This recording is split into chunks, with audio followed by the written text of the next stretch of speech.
Close the doors of your mind from all carnal will or carnal thought, all emotions, all desires, all fears, all laziness, all doubt. Anything in the center of your mind, within your 12 cranial nerves, within your 12 melanin centers, within your hands and your feet that control the rest of your body through your axons, your dendrites, your capillaries, through the gates of your eyes, your ears, through your nose, what you smell, things that you in your mouth, and all of the glands inside of your body. Bring your whole body to center and focus. Bring it to balance within oneself. For today is the day of freedom. Today is the day of warning. Today is the day that Yahuwah has given to us as a gift. Another day to be able to see his face. Even the last day of Chag Sukkah, the 8th day. The 8th day when Yahushua cried out with a loud voice. And he said, "He that believeth on me," as the scripture has said, "out of his inward man shall flow rivers of living water." Knowing that the Garden of Eden had 4 rivers, and those 4 rivers had many stones and colors and even gold.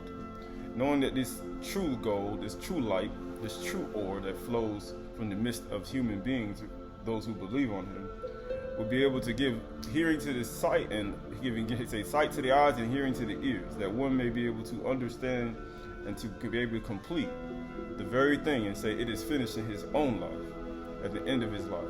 So today we acknowledge the one who gave circumcision to Abraham, not only of the flesh but of the heart. Knowing that the transition of life that we transition to, we transfer to his debar, his understanding, Yahuwah himself, both male and female. The one who gives life and understanding to all creatures and all beings on the earth. The one who controls all the caterpillars and the insectoids from eating your plants during this harvest time. The one who controls all animals and all creatures that they won't steal your children around this time too. And all these other beings out here in this world, the Malakim and the Shadim and the demons and everything that he controls in his hand, and he orchestrates it at his will, Yahuwah Elohim. The one who made all of the hurricanes and the tempests and the storms. The one who sends all floods of rivers and allows them to overflow, even as the Nile. The one who allows us to be able to live and to breathe in this earth. The one who casts judgment on the earth when it's time appointed, when your sins have reached all the way to Shamayim, Yahuwah Elohim. So this Yom on the mountaintop, we acknowledge him, Yahuwah Elohim, the one who gives understanding to all, who judges in the midst of the gods. But that's what he does in this world. So as we move forward in kindness, ahab, joy, peace, patience, meekness, temperance, samuna, self-control. But we will no wise clear the guilty, not even ourselves and for others. For he said, let the kind ones offer a prayer at the accepted time. For those prayers will be heard. Right? So we know this is the 7th feast, the Chag Mu'ah, and they're all, he said we're on the 8th day. He said on the 8th day, right, we know that has a representation of something. So just like we talked about before, Pesach is the first feast Chag we kept it that evening. He said in between the suns, before the 14th day, even when Yahushua Mashiach was crucified. Then we had Chag Matzah, that's 7 days you eat unleavened bread. 7 days you're supposed to have no leaven in your house. And not only in your house during them 7 days, but for the rest of your house.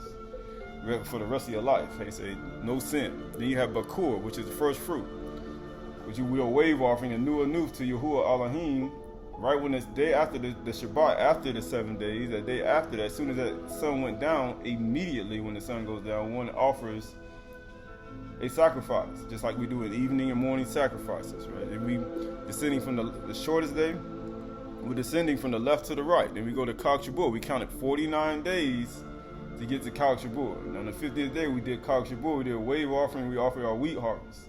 We had 2 loaves of bread, and you bring them to the Kahan and you wave them in the air, right? Knowing that these are all a part of the food offering that one has for Yahuwah. Then we skip over, then we go to the first day of the 7th month, which is Yom Teruah, where we, Ruah Teruah. When they walked around the city, they walked around the city 7 times on the 7th day, on the 7th month, right? They did it for 6 days, and they walked around it 7 times on the 7th day. And then what happened? Ruah Teruah. Known as the sound of the Teruah, sound of the trumpet, sound of the shofar, sound of the ram's horn. Then we went into Kafar. Day of Atonement. He says to purify yourself. That's why we did Kafar. To humble oneself, to be bowed down.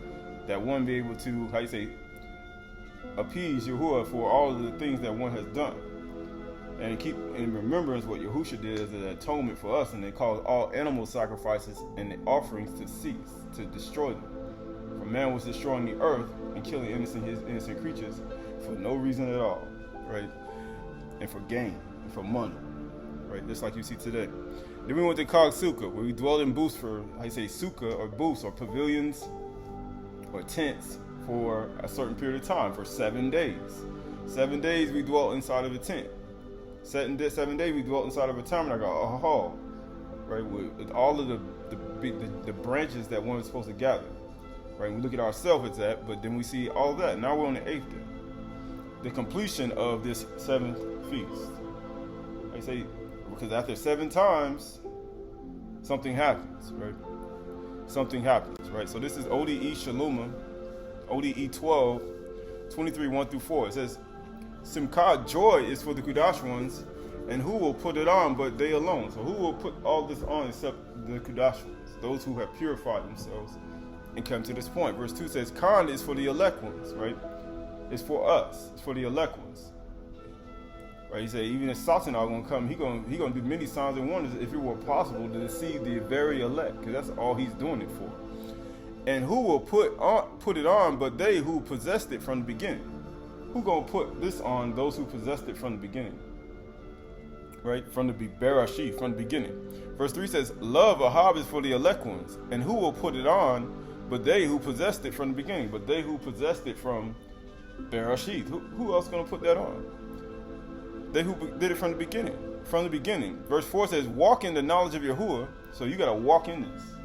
This ain't something that you just, I say, stop walking. You got to walk in this. I say, halak. Halak. Right? I say, brighter and brighter to a perfect day, as we spoke about before. Halak. He says, walk in the knowledge of Yahuwah. And who will know the Khan? It says, and you will know the Khan of Yahuwah generously. It says, if you walk in it. Both for exaltation, for warnings, and for the perfection of his knowledge. It's just like any other race you start, or something you attempt to do. If you continually go forward, he said, you will perfect whatever you're doing. You will perfect it. Right, so this Bereshit 1:1, Genesis 1:1 says, in the beginning. So he said, who was going to put this on but they from the beginning? They who knew it from the beginning. They who had it from the beginning. Khan, love. Who was going to put it on? Who was going to put it on? It says, in the beginning, created the Shamaim in the earth.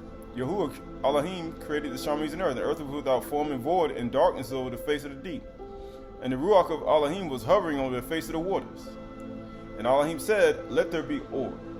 He said, let there be light. And there was light, or. And Elohim saw the light that it was good. He said it was very good. The light, the or. Right? He said, who else gonna put this on but they from the beginning? And get what he says. And Elohim separated the light from the darkness. He separated those who keep the instructions from those who don't keep the instructions. Just like you see today. Some kept the instructions and some did not keep the instructions.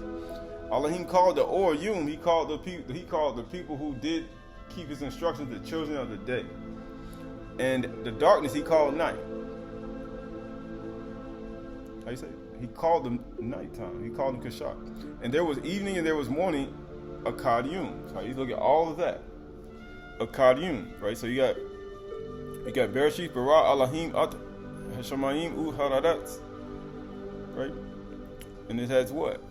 When you go to the first word, you got the house, you got two houses. You got Bait, Bereshit, Bara. Those all start with a Bait. A house. It always starts with a house. Bereshit, Bara, Elohim, At. The beginning, the creation of the gods. The Elohims.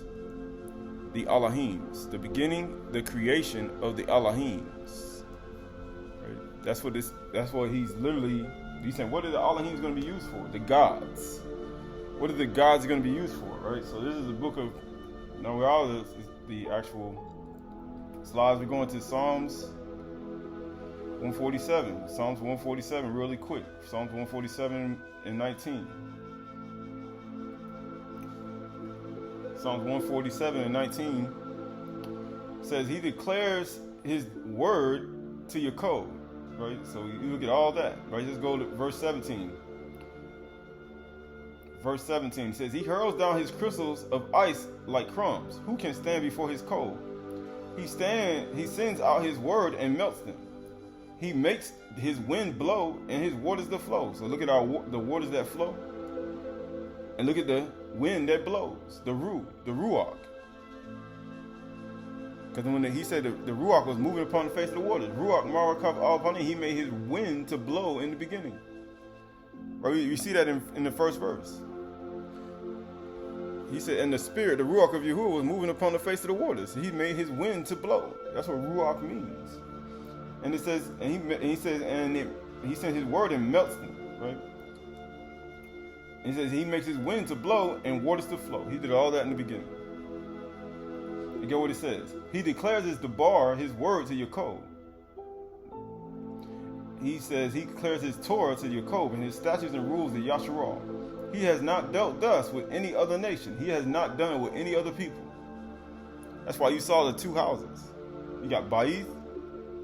Why would he have Bereshith Bara? They all start with a house, a palace. He says, they do not know his rule. He says, he has not dealt thus with any other nation. They do not know his rules, because the nations don't know it. Praise Yahuwah. He said, they don't know it. Right, this is Yirmiyahu, chapter 30. Yeah, Yirmiyahu, Jeremiah, chapter 30. Jeremiah chapter 30. Actually, yeah. Jeremiah chapter 33. Sorry. Jeremiah chapter 33.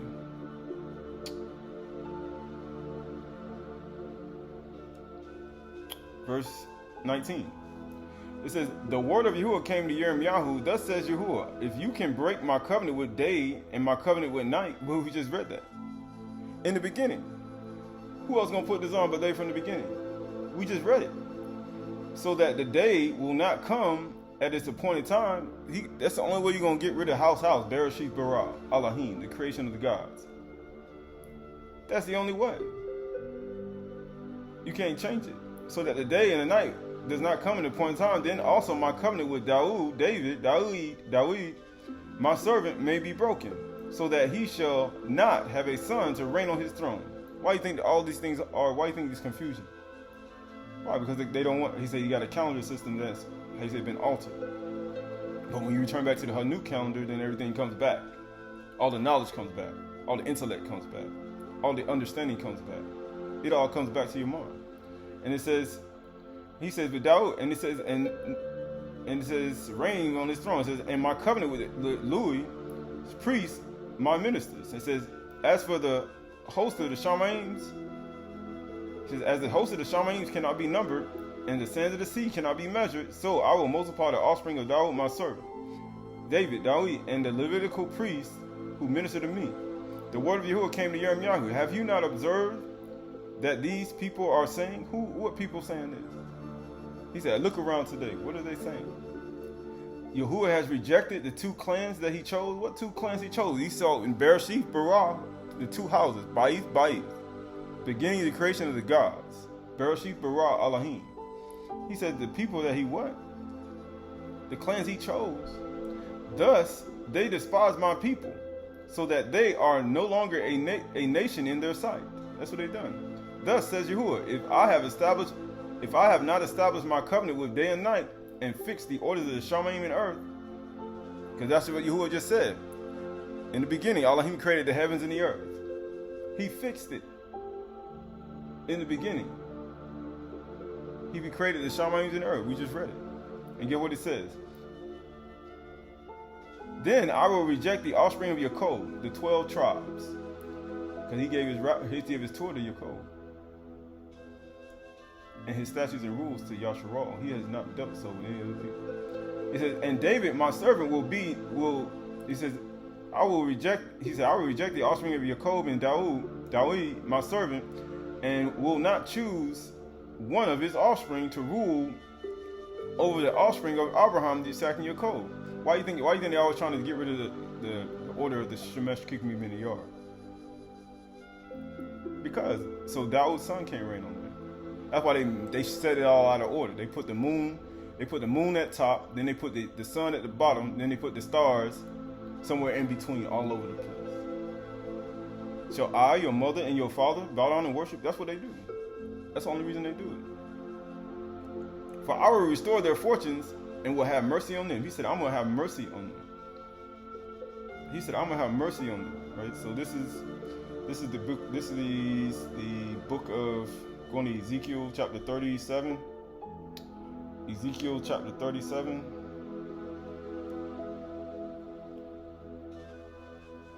Ezekiel 37.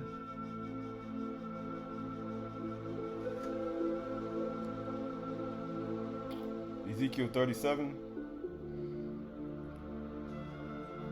And it says in 1.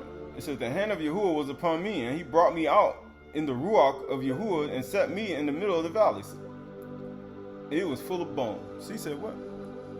The ruach did that, the spirit. And he led me around them, and behold, there were very many on the surface of the valley, and behold, it was very dry. He said, it was very dry. And he said to me, son of Adam, can these bones live? And I answered, O Yahuwah Elohim, you know. Then he said to me, Naba over these bones, and say to them, O dry bones, hear the word of Yahuwah. Thus says Yahuwah Elohim to these bones, behold, I will cause breath to enter into you, and you will live. When he did that? And Elohim breathed into Adam's nostrils, and he became a living soul. And get what he says, and I will lay sinews upon you, and cause the flesh to come upon you, and to cover you with skin, and put breath in you, and you shall live, and you shall know that I am Yahuwah. Skipping over to verse 9. Then he said to me, Naba to the breath, and prophesy, son of Adam, and say to the breath, thus says Yahuwah Elohim, come from the four winds. From where? Come from the four winds, O breath, and breathe on these slain, that they may live. So I Naba, and he commanded me, and the breath came into them, and they lived and stood on their feet, exceedingly great army.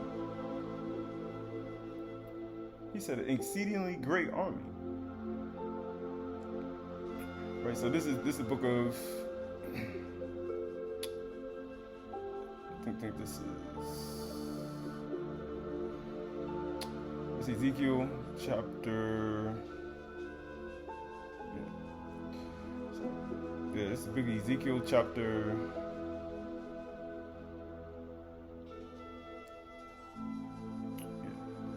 Ezekiel chapter, that's we're not going there. Ezekiel chapter 47. Real quick, Ezekiel chapter 47. Ezekiel chapter 47. And verse.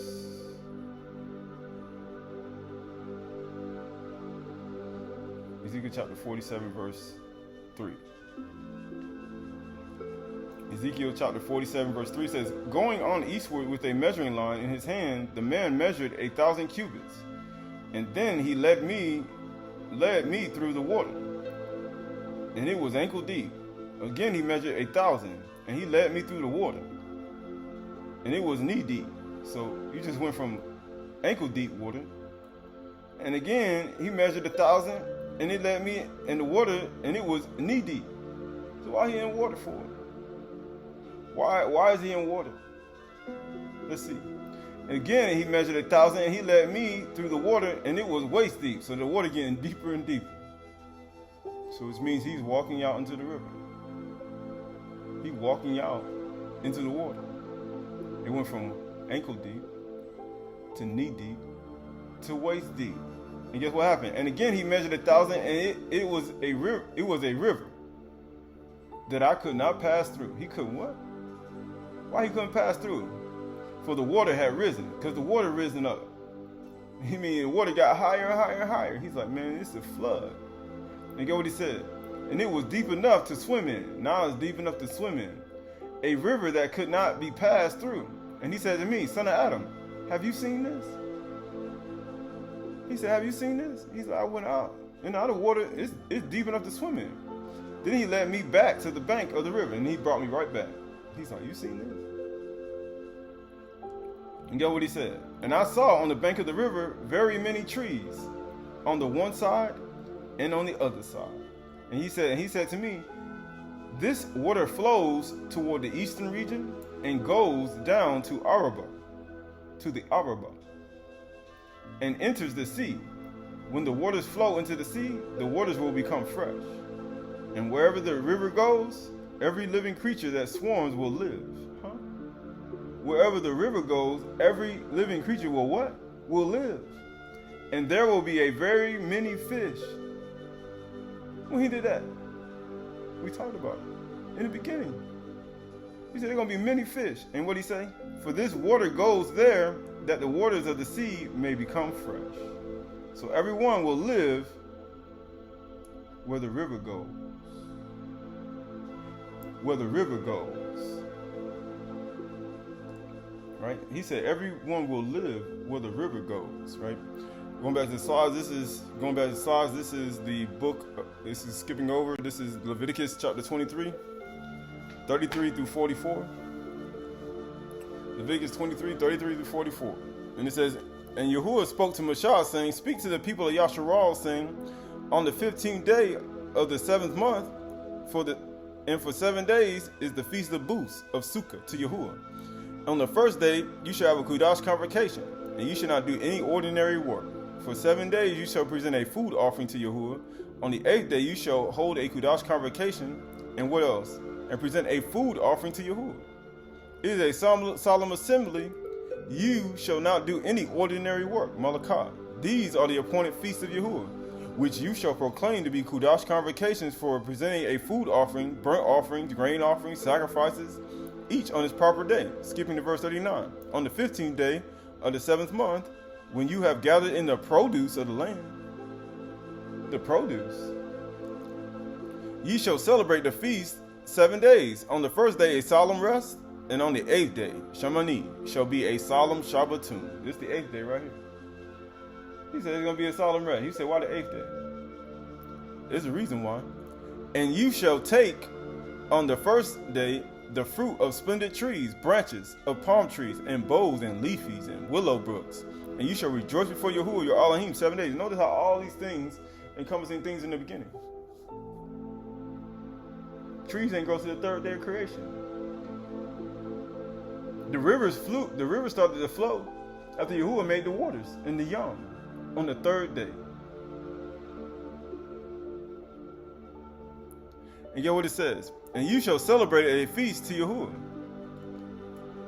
In the first day of he said, feast to Yahuwah in the 7th month of the year. 7 days in the year. It says, it is a statute throughout your generations, and you shall celebrate it in the 7th month. You shall dwell in booths for 7 days.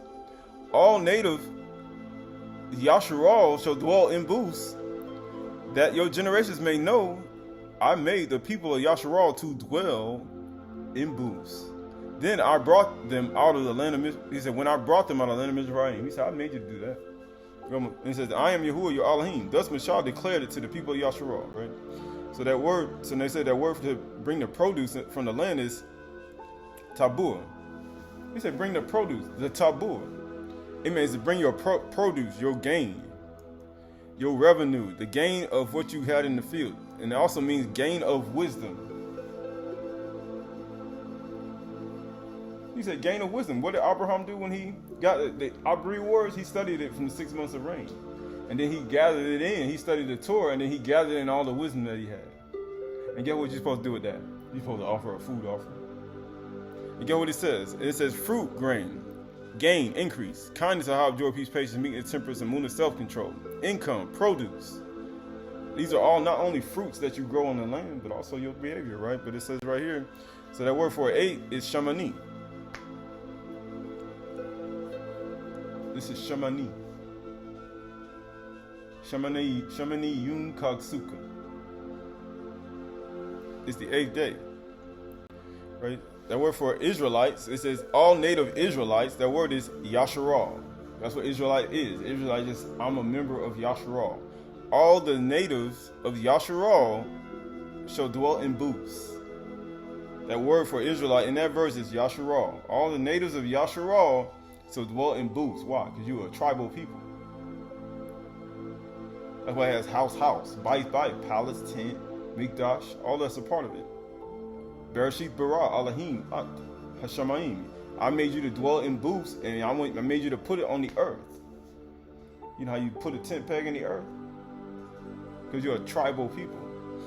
And it says, and Yasharal means Elohim prevails. The gods will prevail. But why? I have not dealt so with any other people. The beginning, the house, the beginning of the creation of the gods. The gods prevail. Right? They will. Right? That word first, he says, you shall celebrate it. Hope we know this. It means what? To circle. Hold a feast, a festival. To dance.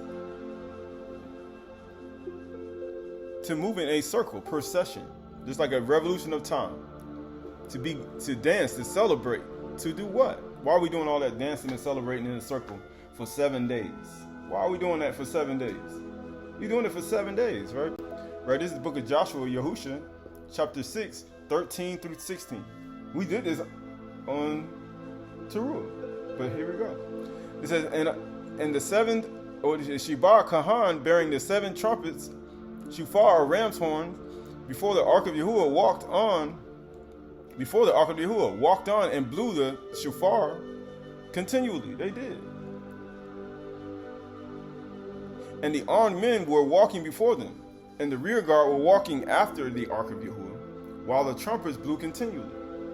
And it says, and the second day they marched around the city once and returned to their camp. And they did it for 6 days. Oh, 6 days they did. Amazingly, you supposed to go in the booth for 7 days, right? Let's see. And it says, and on the 7th day, they rose early. Right? On the 7th day. Like I said, that's the last day you think about your last day you dwelled in Chag Sukkah, right? Let's see. And it says, and at dawn, and at all the dawn of the day, and marched around the city the same manner, Shebah times. They did it 7 times on the 7th day. Imagine doing Kagag on this last day. This is the last day we can do it, and you just do it like 7 times in a row, right? You go around in the circle 7 times in a row on the last day of Chag Sukkah, and it's the last day, and you're excited. You're like, this is the last time. And get what it says. And it was only on that day that they marched around the city 7 times. They did it 7 times. Right?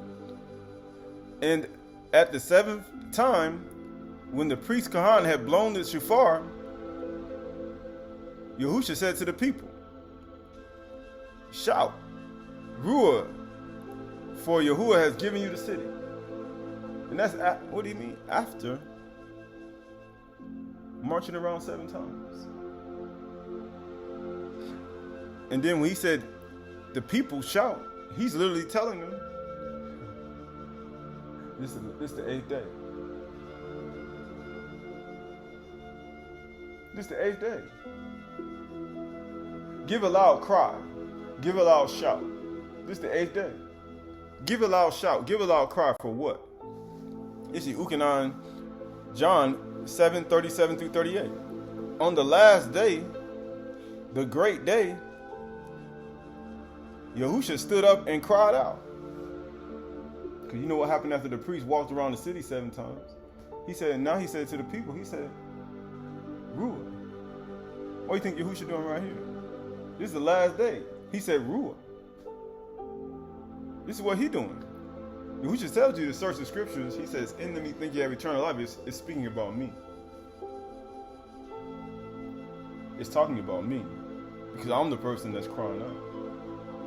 And he says, if anyone thirsts, let him come to me and drink. What river? He said, everybody lives. He said, we just read it. In Ezekiel chapter 47. He said, wherever the rivers flow, that's where everybody gonna live at. He said, wherever the rivers flow, right? Going back to Ezekiel 47 and 5. And again, he measured 1,000, and it was a river that I could not pass through. And he said, for the water had risen, and it was deep enough to swim in. It says, a river that could not be passed through. And he said to me, son of man, have you seen this? Then he led me back to the bank of the river, verse 7, and I went back and I saw the bank of the river, very many trees on one side and on the other. And he said to me, this water flows toward the eastern region and goes down the Arabah and enters into the sea. When the water flows into the sea, the water will become fresh. And wherever the river goes, every living creature that swarms will live. Right. Going back to Yochanan, chapter 7, verse, slide 738. He said, whoever believes in me, he said, come to me and drink. He said, whoever believes in me, as the scripture has said, out of his heart will flow rivers of living water. Now this he said about the Ruach, whom those who believed in him were to receive. What did the Ruach come upon Ezekiel to do? He said, not but to the bones. He said, shall these bones live? He said, should receive. For as yet the Ruach has not been given, because Yahushua had not been kabod. And people saying, I ain't glorified Yahushua in my life. I believe in him, but I ain't kabod in my life. I'm ashamed. He said, you don't confess me before men, I ain't going to confess you before my Father. So how you going to get the Ruach? Because Yahushua has not yet been glorified. How you say kabod? Verse 5 is that word for heart in that verse. He said, out of his heart in Greek is kolia. He said, out of his heart, out of his abdomen, his matrix, his belly. Out of the heart. The word for flow is real. It means to flow, run, as water flows. Just like a river flows. The word for rivers is potamos. It's a current. Drinkable. Drinkable water. We talk about drinkable water. Drinkable, running water. A river stream. Real. Right? I say potamos, I'm sorry. The word for living, actually real, is when it flows. Rivers is potamos. It's a current.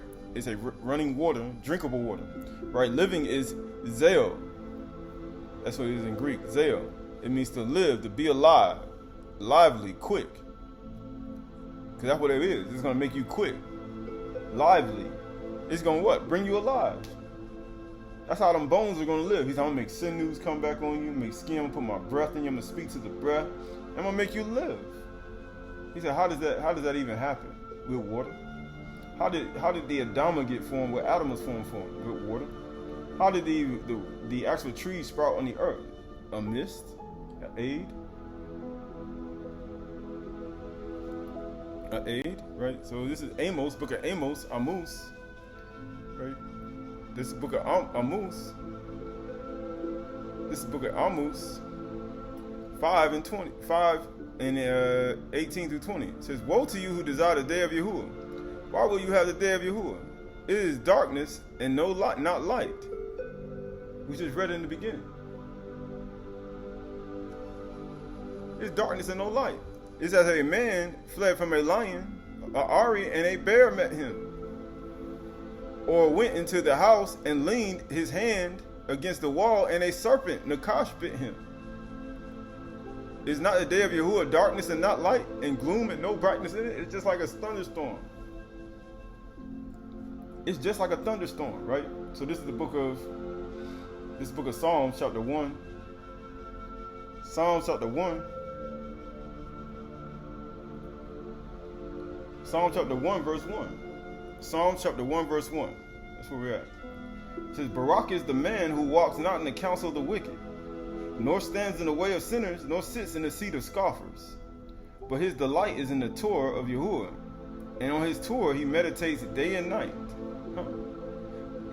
Only way you're gonna break this covenant with Yasharal and Yehuda and the two clans that they mocking right now, he said, you're gonna have to get rid of day and night. You're going to have to get rid of it. That's the only way you're going to stop it. You're going to have to get rid of day and night to get rid of the two clans, two houses, and the gods. Why? And this is right here. And it says, and sits in the seat of scoffers. His delight is in the Torah, and he meditates day and night. He is like a tree. He said, I saw trees on the other side, on one side and the other. He is like a tree planted by streams of water. And matter of fact, there's a lot of fish in that river too. He's like a tree planted by rivers of water that yields its fruit in its season. Why? Because these are all a part of nature. The rivers are part of nature. Day and night is a part of nature. The very seasons, the fruits you gather is a part of nature. Water is a part of it. Rivers are a part of nature.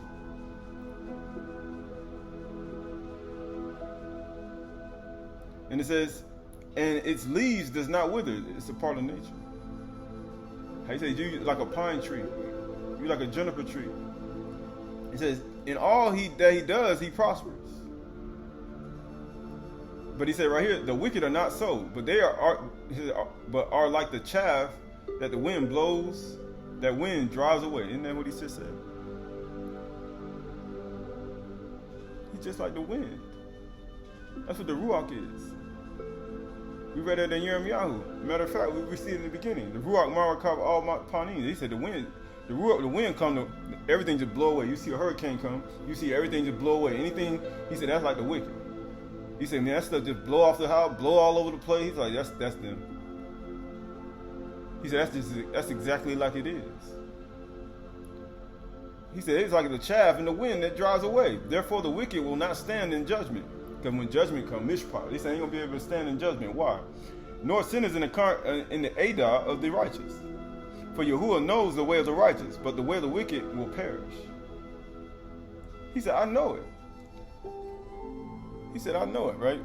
Going back to Amos chapter 5, verse 18, in the slide again, it says, verse 19 says, as if a man fled from a lion and a bear met him, or went into the house and leaned against the wall and a serpent bit him. This is all a part of the day of Yahuwah. He's like, man, I can't get away from him at all. I can't get away from a lion, a bear, or a serpent. And it says, verse 20 says, is not the day of Yahuwah darkness and not no light? We just read in Bereshit, he said, let there be light, let there be instructions. Because the commandment is a lamp and the Torah is a light. And correction and reproof is a way of life. And it says, and not light and gloom and no brightness in it? He said, ain't gonna be none. He said, that's the day of Yahuwah, right? So this is 1 Kings, Aleph Malachim 13 and 20. 1 Kings 13 and 20. We're gonna start there. 13:20, we're going to go through verse 25. So 13:20 through 25. And it says, as they sat at the table, the word of Yahuwah came to the Nabi who had brought him back. And he cried to the men of Elohim who came from Yehuda. Thus says Yahuwah, because you have disobeyed the word of Yahuwah. Now you see why the day of Yahuwah, he said the day of judgment. He said, wicked, they ain't going to be able to stand in judgment. And it says, the word of Yahuwah, and have not kept the command that Yahuwah your Elohim commanded you. Isn't that what Abraham did? He said, Abraham obeyed my laws, my statutes, my command. He obeyed my voice. He obeyed my voice. It says, but you have come back and have eaten the bread and drunk the water in the place which he said to you, eat no bread or drink no water. I just told you that. He said, Abraham obeyed my voice. Your body shall not come to, he said, your body shall not come to the tomb of your fathers. And after he had eaten bread and drunk, he saddled the donkey for the Nabi whom he had brought back. Right? And as he went away, a lion met him on the road and killed him. He said, it's a day of Yahuwah, like a day of darkness. He said, woe to you who desire the day of Yahuwah. This is the day of Yahuwah right here. He gets judged. And you know what happened? He said, I sent a lion to kill you. Matter of fact, the animals that I created, I used them against you. Because it's all about nature. He uses the very thing he created. And he said, a lion in the road met him on the road and killed him. He said, what? The lion met him and killed him. And his body was thrown in the road and the donkey stood beside it. So you got a lion and a donkey looking at the two. Donkey sitting beside it and a lion. It says, a donkey stood beside it. The lion also stood beside the body. He said, you got a lion and a donkey standing beside the body. And it said, and behold, men passed by and saw the body thrown in the road. And the lion standing by the body. He said, woe to you who desire the day of Yahuwah. He said, have you obeyed the voice of Yahuwah like I told you to? He said, why would you want the day of Yahuwah? Have you kept my commandments, my charge, my judgments? He's like, why would you want the day of Yahuwah? And get what it says. And behold, men passed by and saw the body in the road and the lion standing by the body. And they came and told it to the city where the old Nabi lived. Right, this is Proverbs chapter 17, 9 through 13. And it says, partially Proverbs 17, 9 through 13. Or 9 through 12, sorry. It says, whoever covers an offense seeks love, but he who repeats a matter separates close friends. Right, verse 10 says, a rebuke goes deeper into a man of understanding than 100 blows into a fool. He said, why would you want the day of Yahuwah? Why would you want that? Do you know there's like darkness and no light? It's just like that. It's like a man fled from a bear, or a lion and a bear met him. Or if a man, he fled from a bear and a nakash bit him. It says, verse 11 says, an evil man seeks only rebellion, and a cruel messenger will be sent against him. Let a man meet a she-bear, rob, or a doe, how you say, a dod, right? That's what a bear is. A dob. Let a dob robbed of her cubs rather than a fool in his folly. Because why would you want the day of Yahuwah? He said the day of Yahuwah is like lions and bears and snakes.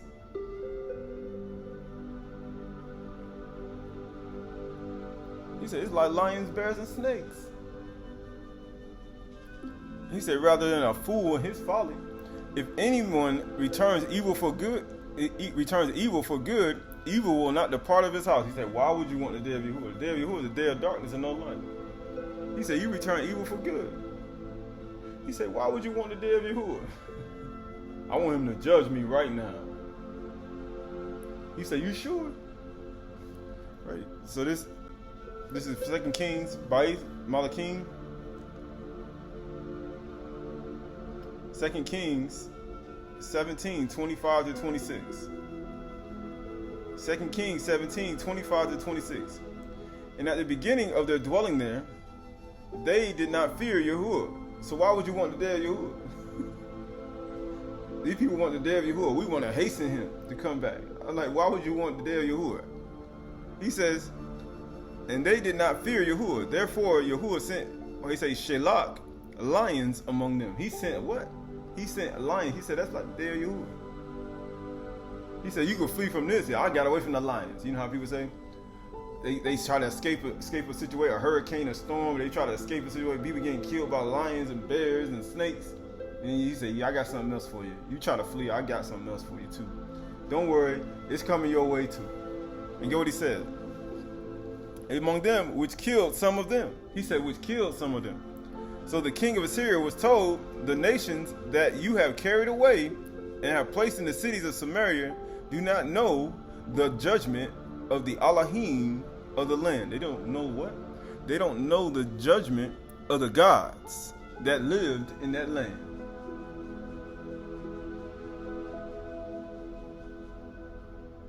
He said, why would he say that? Because those are words. They don't know the judgment of the gods that lived in that land. And it says, therefore he sent lions, Shelach, Ari, among them. And behold, they are killing them, because they do not know the law, the mishpat, of the Elohims of the land. They don't know the judgment of the gods. He said they don't know it, right? So this is, the word for law in that verse is mishpat. They don't know the judgment. They don't know the ordinances. They don't know what deciding a case. They don't understand the execution of judgment. They don't even know why the lion's there. That's the day of Yahuwah. He said, why would you want the day of Yahuwah? It means also a verdict, right, privilege, a sentence, a formal decree, justice, human, particularly divine law, judgment. He said they don't know the judgments of the land. They don't know the judgment. They don't know the mishpat, right? The judgments of what? The Elohims, the Elohims. How you say the beginning, the creation of the gods. Bereshit bara Elohim at. The creation of the gods and the signs. That's what it is. They don't know the judgment of the gods. What do you mean? The rulers, the judges, the divine ones, because that's what we are. That's what Yasharal is. The divine ones, the gods prevail. He says what? The true God. It means what? A divine being. So you say, you don't know, I ain't no divine being. I ain't no goddess and God. He said, then, are you Yasharal? Because that's what you are. And it says, judge. He said, they don't know the judgments. What did the man of Elohim get? Judgment. What did the people who ain't know the laws of the Mishpat? Judgment. He said they all got judgment. What did Adam and Ka'ul got when the Nakash deceived them in the garden? The serpent? Judgment. He said they don't know the judgments. So Satan, Satan's whole goal is for you to not know about Chag Sukkah. He don't want you to know about the ordinances. He don't want you to know about the procedures. He don't want you to know. So he can destroy you. And then he wants you to willfully not do it after you know. That's what he wants you to do. Why? What's going to happen after that? Right? Next slide is Psalms 82 and 1. Tahalim, Psalms 82 and 1. 82, 1 through 8. Psalms 82, 1 through 8. It says, Elohim has taken his place in the divine council, and in the midst of the gods, the Elohim, he holds judgment. That's why they don't know it. He's like, they don't know the actual judgments of the gods. He holds judgment in the midst of the gods. How long will you judge unjustly and show partiality to the wicked? We just read the wicked are like the chaff in the wind that blows in the hurricanes and the storms and the tempests. He said they're just like that. You showing partiality. And he says, I'll give justice for the weak and the fatherless. Maintain the right of the afflicted and the destitute. Because that's what it's for. He said, why are the judgments happening right now? It's the season for them. This is the season for judgment. That's why you get so much judgments in the world today. Because it's the season of it. And you know what it says? Rescue the weak and the needy, deliver them from the hand of the wicked. That's why what do you think Yahuwah is doing right now? He's sending judgment on certain people, on certain areas, certain people, certain areas and things to get delivered the poor people, the needy people from these rich, wicked people. We talked about these people who follow greed, and these people reap their fields and they kept back their wages. He's executing judgment on them. Because he's delivering them from the people from these people. Because this is the judgment of the gods. Right, and it says right here, verse 5 says, they have neither knowledge nor understanding. They walk in darkness. Bereshit bara Elohim at. In the beginning, Elohim created the Shamaim and the earth was without form and void, and darkness over the face of deep. And Yahuwah Elohim said, let there be instruction, let there be light. And it was light. And Elohim saw the light that it was good. And Elohim separated the light from the darkness. He said they walk in darkness. All the foundations of the earth are shaken. Verse says, I said you are gods, Elohims, sons of the Most High, all of you. Nevertheless, like men, Adam, you shall die and fall like one prince, Sar. Arise, O Elohim, judge the earth, for you shall inherit all nations. Because the nations don't know your rules. It's like them people didn't know in Samaria. They didn't know. They didn't understand it, right? So so that word for in the midst, he said, I judge in the midst of the gods. The word in the midst, that word for midst is karab. Karab. It means what? In the midst, among, the inner part. In the middle. I judge in the midst, in the middle, in the inner part. The nearest part of the center. In your inner being, he said, I judge gods. He said, I judge you. Right? So this is Matthew 18 and 20. Matthew 18 and 20. Matthew 18 and 20. He says, for where 2 or 3 are gathered in my name, there am I among you. Why? To settle the case. I'm here to, he said, my word is here to settle the case between two people. He said, I'm in the midst of the gods. I settle the cases in the midst of the gods. He said, these people don't know the judgments of the gods. They up here doing anything they want. Because once the bar was spoken in that land, they had to obey and do what the actual word that's already been spoken. But then they put themselves there. That's how you know when Yahuwah speaks as the bar, he can change the actual sedimentary sand. It changes everything in that place where you are. It changes the consciousness. It changes the animals. It changes everything that's there. Amazingly. It changes the air, the crops, the trees. Once the bar is spoken in an area, it literally changes it to his, how you say, obedience. And anything that comes into that vicinity or that actual area must obey what the word has already been spoken in that area. And if they don't, judgment is now being spewed, and he said, given to them. Whether you are ignorant and you just amazingly just popped up on some land and stole it, and then you put yourself there, and then you get all these judgments, and you be like, why all this stuff happening to me? It's because you're doing things that are opposite from what the word has already been spoken in that vicinity. And it says, that word for among, it says, for where 2 or 3 are gathered in my name, there am I among them. So that word for among is mesos in Greek. It means middle, midst, just like Qahalath. I judge in the midst of the gods. Mesos, between, day and night. Why would he say, I dwell in the midst of day and night? Because you give, he says, what? Evening, morning, evening, morning, evening, morning. You got to get rid of day and night to get rid of Yasharal. Why didn't they have it? That's one of the definitions, day and night. In between the suns. Why do you think they want to get rid of in between the suns?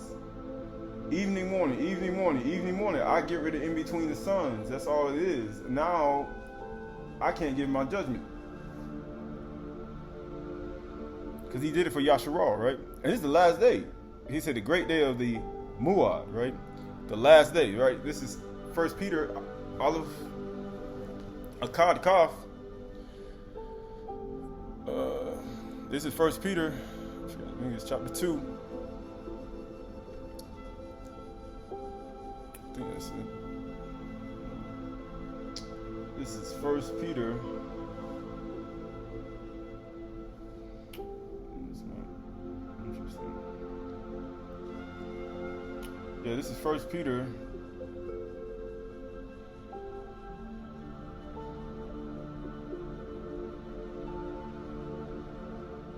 First Peter chapter 5, 6 through 11. 1 Peter chapter 5, 6 through 11. 1 Peter chapter 5, 6 through 11. And it says, humble yourselves therefore under the mighty hand of Yahuwah, so that at his proper time he may exalt you, casting all your anxieties on him because he cares for you. Be sober-minded, be watchful. Why would he say that? He said, be sober-minded, be watchful. For what? For your adversary, Satan, Satan prowls around like a roaring lion, seeking someone to devour. Why were the people getting destroyed in Samaria? Yahuwah sent lions. Yeah, he sent. Why would Yahuwah send lions to kill them? To take them out? Because it's judgment. And Satan only preys on people who don't, who are willfully sinning. And then also, what do he do? Those who don't know. He said, them easy targets for me. Those are the easy people for me to take out. Those are the easy people for me to take over. These are the easy people. These are the easy people for me to devour and take over their whole body. He said, these are the easy people. He said, you make it easy for Satan. Right? Nobody's gonna walk outside with a lion out there and just willfully just go out there and just go get in his face. No. But it says right here, verse 9 says, resist him firm in Amunah, which means he's a suggestive thought. And it says, knowing that the same kind of suffering are being experienced in the family brotherhood throughout the world. So everybody's experiencing him. Which means he could be in multiple places at one time. That's how powerful this being is. He could be in multiple places at one time. And guess what it says? But you know, it says, but you know what it says? He said, your adversary is Satan. But we know Satan they put devil. But we know the devil is another being that's under Satan.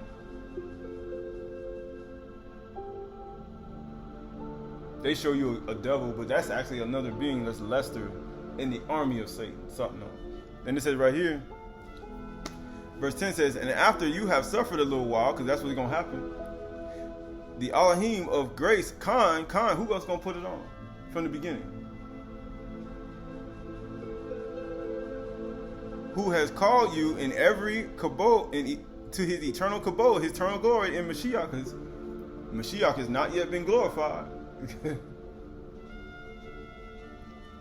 With himself, restore, confirm, and strengthen, and establish you. That's all it's there for. I'm trying to strengthen you, establish you, to confirm you. To him be the dominion forever and ever among. Right? Verse 2 Corinthians 11, 2-4. For I feel a divine jealousy for you, since I betrothed you to one husband, to present you pure virgins to Mashiach. But I am afraid, as the Nakash deceived Kawud in his cunning. Why? Because he said, man, this day of Yahuwah is like bears and lions and snakes.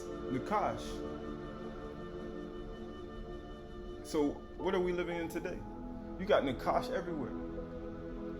We in the day of Yahuwah. Remember that one day of Yahuwah is 1,000 years. This is the day of Yahuwah. We're literally living in the day of Yahuwah. Don't even know it. There's Nakashas everywhere. The serpent is everywhere. Satan is everywhere.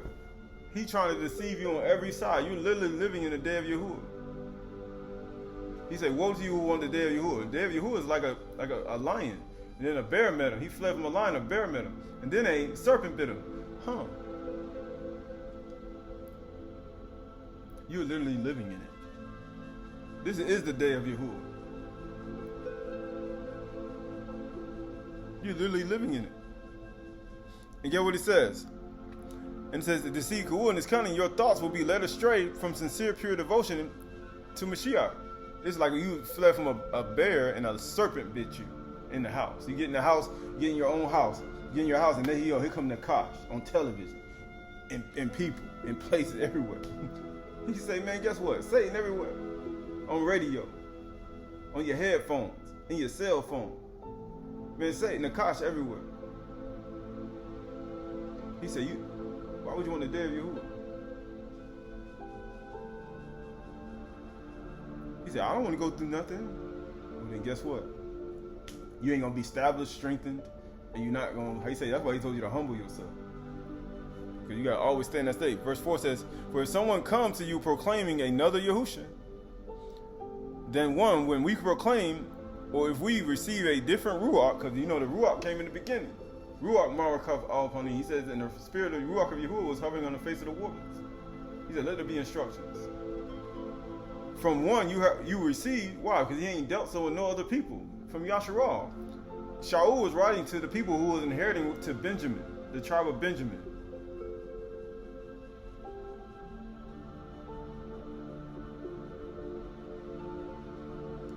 Yeah, what he said. Or if you accept a different truth from the one you accepted, you will put up with it readily enough. You know what the men of Elohim did? He said, don't eat no bread. And he said, make sure you don't eat no bread. As a matter of fact, make sure you don't drink no water here. But guess what he said? You just keep eating. Even after the man judged him, he still kept eating. He said, after he was finished, he went out in the field and a lion came and killed him. Because you know why? You put up with it readily enough. And guess what happens? He slew him in the field. He slew him in the road.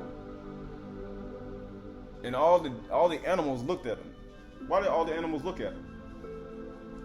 You say, why would all the animals stare at you? Do you notice when you walk by, animals stare at you? People saying, why animals stare? Right, so this is the book of Ehud. Real quick, book of Job, chapter 12 and 1. Actually, 12 and 7. 12 and 6. And it says right here, the tents of robbers are at peace. And those who provoke Yahuwah Elohim are secure, who bring their God in their hand. They got the idols in their heart. And he says, but ask the beasts, and they will teach you. And the birds of the Shamayim, and they will tell you. The Behemoth, let the birds fly. They're going to tell you too. and the fish of the sea, and they will declare to you. Then he said, when all the rivers come together, he said, where the river flows, there we will live, and there will be many fishes. We just read in Ezekiel. And get what he says. And they will tell you, who among these does not know that the hand of Yahuwah had done this? That's why the donkey was sitting there and the lion was standing right next to it. They were standing right next to the man. They were just sitting there looking at him like. Right. So going back to 2 Corinthians 11:4. For if someone comes to you proclaiming another Yahusha than the one we proclaim, or if you receive a different Ruach from the one you received, or if you accept a different truth than the one you accepted, you put up with it readily enough. He's like, you still eating that bread and that water. Right, this is 2 Kings, going back to 2 Kings, by 2 Kings 17, and going to verse 27 to 28. The lions were killing everybody. Let's see what happened. Then the king of Assyria commanded, send there one of the priests whom you carried away from there, and let him go and dwell there and teach them the mishpat of the God of the land, the gods of the land, the Elohim of the land. Teach them the judgment of the Elohims that live in this land. Why? Because they done spoke to the bar over that land. And guess what happened?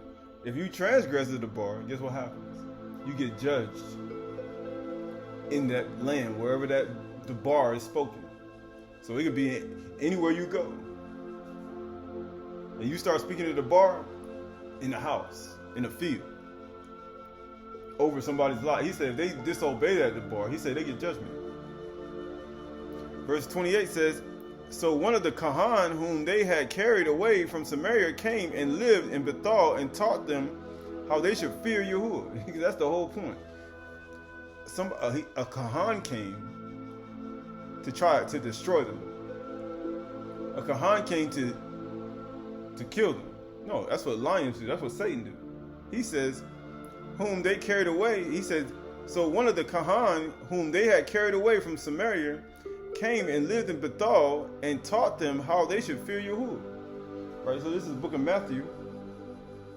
Book of Matthew, chapter 5 and verse 1. Matthew chapter 5 verse 1. Matthew chapter 5 verse 1. He said one of the Kahan came, he said, after these people started getting killed by lions, he said, man, maybe you go send somebody to teach them. And one of the people you carried away, man, go bring one of them here. What people he carried away? Right? This is Matthew chapter 5 verse 1. It said, and seeing the crowds, he went up to the mountain. And when he sat down, his disciples came to him. And what did he do? And he opened his mouth and he taught them. What he was teaching them? He said he was teaching them how they should fear Yahuwah. Just like the king of Syria was asking and commanded somebody to bring. Bring somebody to teach them to fear Yahuwah. Why? Because they ain't doing it. And he says, and he opened his mouth and he taught them, saying, Barak are the poor in Ruach, for theirs is the kingdom of Shamayim. Why? Because he sent the gods to defend the needy and the fatherless.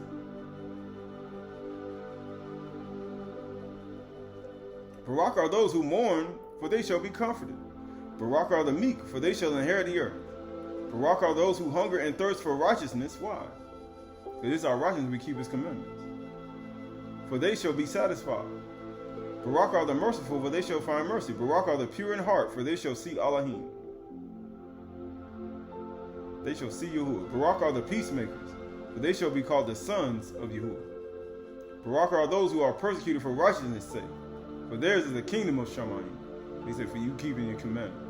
And he says, Barak are you, while others revile you, and persecute you, and utter all kinds of evil against you falsely on my account. Rejoice and be glad. So who else going to put joy on? Those who did it from the beginning. For your reward is great in Shamayim, so they also persecuted the Nabi'im that was before you. Right, so this is the book of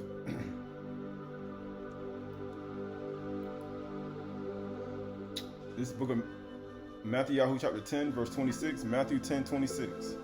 Matthew 10:26. Matthew 10:26. It says, so have no fear of them.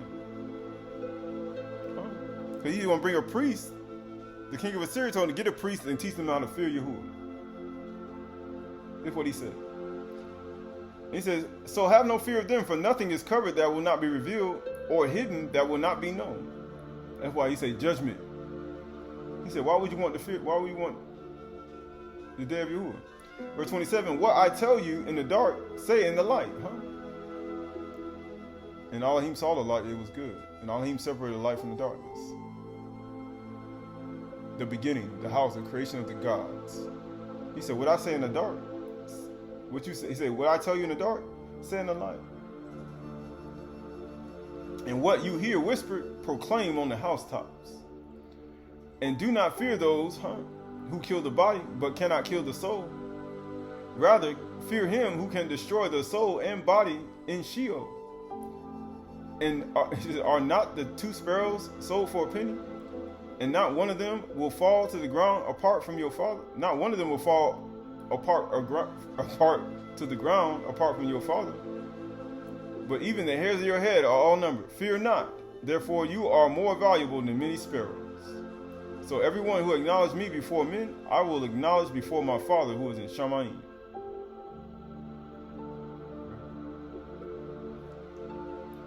You say, why would he say that? Going to verse 34. It says, do not think I have come to bring shalom to the earth. I have not come to bring peace, shalom, but a sword. He do what? I have come to set a man against his father, and a daughter against her mother, and a daughter-in-law against her mother-in-law, and a person's enemies will be those of his own household. He said, they're gonna be your own family, your own people you know. He said, of your own household. Because when Yahushua said that, he was talking about Yasharal and Yehuda. They were his own enemies in his own household, the household of Yasharal. It says, verse 37, whosoever loves father or mother more than me is not worthy of me. And whoever loves son and daughter more than me is not worthy of me. And who does not take up his cross and follow me is not worthy of me. Right? But he said, bring a Kahan to teach them how to fear Yahuwah. Why?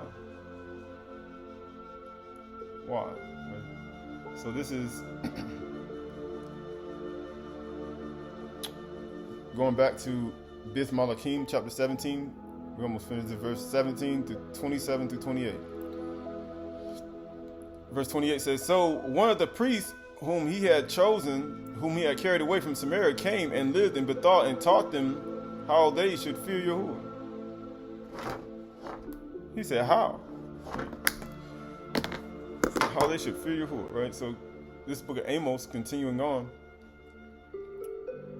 right? So all that was to show one thing.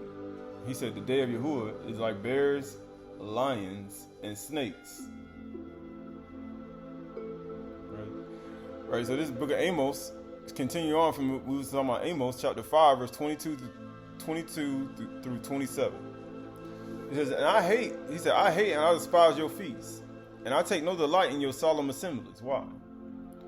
Even though you offer me your burnt offerings and grain offerings, I will not accept them. And your peace offerings for your fatted animals, I will not look upon them. He said, I'm not looking upon them. Why? Because in this book of Psalms, chapter 50, people say, why would he say that? This is the book of Psalms, chapter 50. Psalms, chapter 50. He said, even though you do that, I don't do that. Psalms, chapter 50, verse 1. It says, here, 50, verse 7. Let's go to 50, Psalm 50 and 7. Hear, O my people, and I will speak, O Yasharal. I will testify against you. I am Elohim, your Elohim. Not for your sacrifices do I rebuke you. Your burnt offerings are continually before me. Because he already just said I ain't going to accept it. But he said, I will not accept a bull from your house, or a goat from your folds. For every beast of the forest is mine. The cattle on 1,000 hills. I know all the birds of the hills, and all that moves in the field is mine. If I were hungry, I wouldn't tell you, for the world and its fullness are mine. Do I eat the flesh of bulls or drink the blood of goats? Offer to Yahuwah a sacrifice of thanksgiving. He said, that's what I want for my food. You know how he said, bring in the produce of the land? He said, I want that. I want that for my food. And get what he says, and perform your vows to the Most High Yahuwah. He's like, that's what I want for my food. And call upon me in the day of trouble, and I will deliver you, and you shall kabod me. He said, because Yahushua has not yet been glorified. Because the one that don't need no deliverance. He says, he spoke of the Ruach, whom you should receive. For the Ruach has not yet been given to you, because Yahushua has not been glorified in your life. He said, where is my thanksgiving?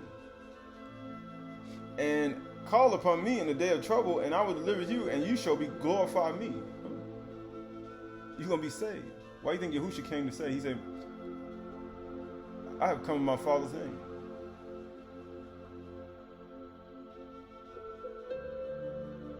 You know what it says? Verse 16 says, but to the wicked, Elohim says, what right have you to recite my statutes, or to take my covenant in your lips? Why do you think he killed all the people in Samaria? He's like, what have you to take my covenant in your lips? And guess what happens after that? For you hate discipline, and you cast my words behind you. It should be in front of you. Why do you think Satan ain't flee? When the lion was in the way, when the men of Elohim came down the road, he cast all the words that Yahuwah told him to do behind him. And guess what? He had nothing to protect him. And it says, if you see a thief, you are pleased with him. If you keep company with adulterers, he said, you know about it. You like Esau. As a matter of fact, you like Asu. I see you.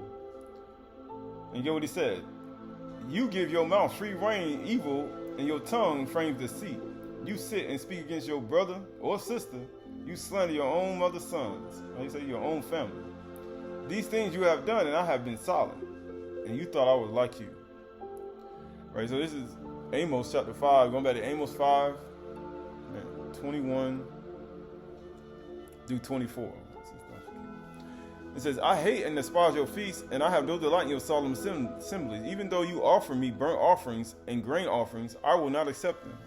And peace offerings of your fatted animals, I will not look out upon them. Take away from me the noise of your songs. To the melody of your harps, I will not listen. But let justice, or mishpat, roll down like water, like a river. Why? Because for some reason, you don't forgot about the judgments of the Elohim of the land. And Yahuwah has no respect of persons. And he says, in righteousness, tzedakah, like a ever-flowing stream. He said, righteousness, like an ever-flowing stream. He said, they brought they were hunger and thirst for righteousness, right? Right, so that word for solemn assemblies is astarah.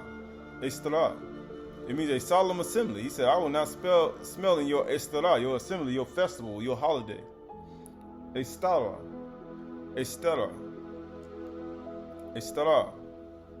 He said, I will not smell in your, I don't even take no delight in your estarah, your festival holidays, right?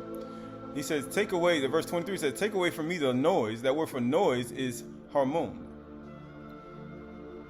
He said, take away from the murmur. He said the murmur, right? He said the murmur, the roar. What roars? A lion? A lion? A Ari? Take away the roar of the crowd. The sound, the murmur, the noise, the crowd, the noise of your songs. He said the murmuring of your songs, right? The harmon of your songs, multitudes of people.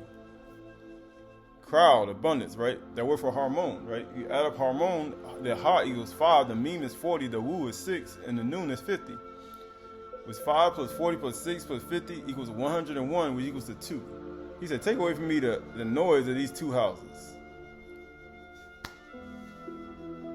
These two houses. Yasharal and Yehuda. Because that equals to 2. the harmon, the multitude. Because he ain't never dealt so with any of the people. You go all the way back to Bereshit, Bara Elohim, the beginning of the creation of the gods. He judges in the midst of the gods. Right, so that he said, but let mishpat roll down. That word for roll down is gagag. It means to roll away, to flow down. To flow down where?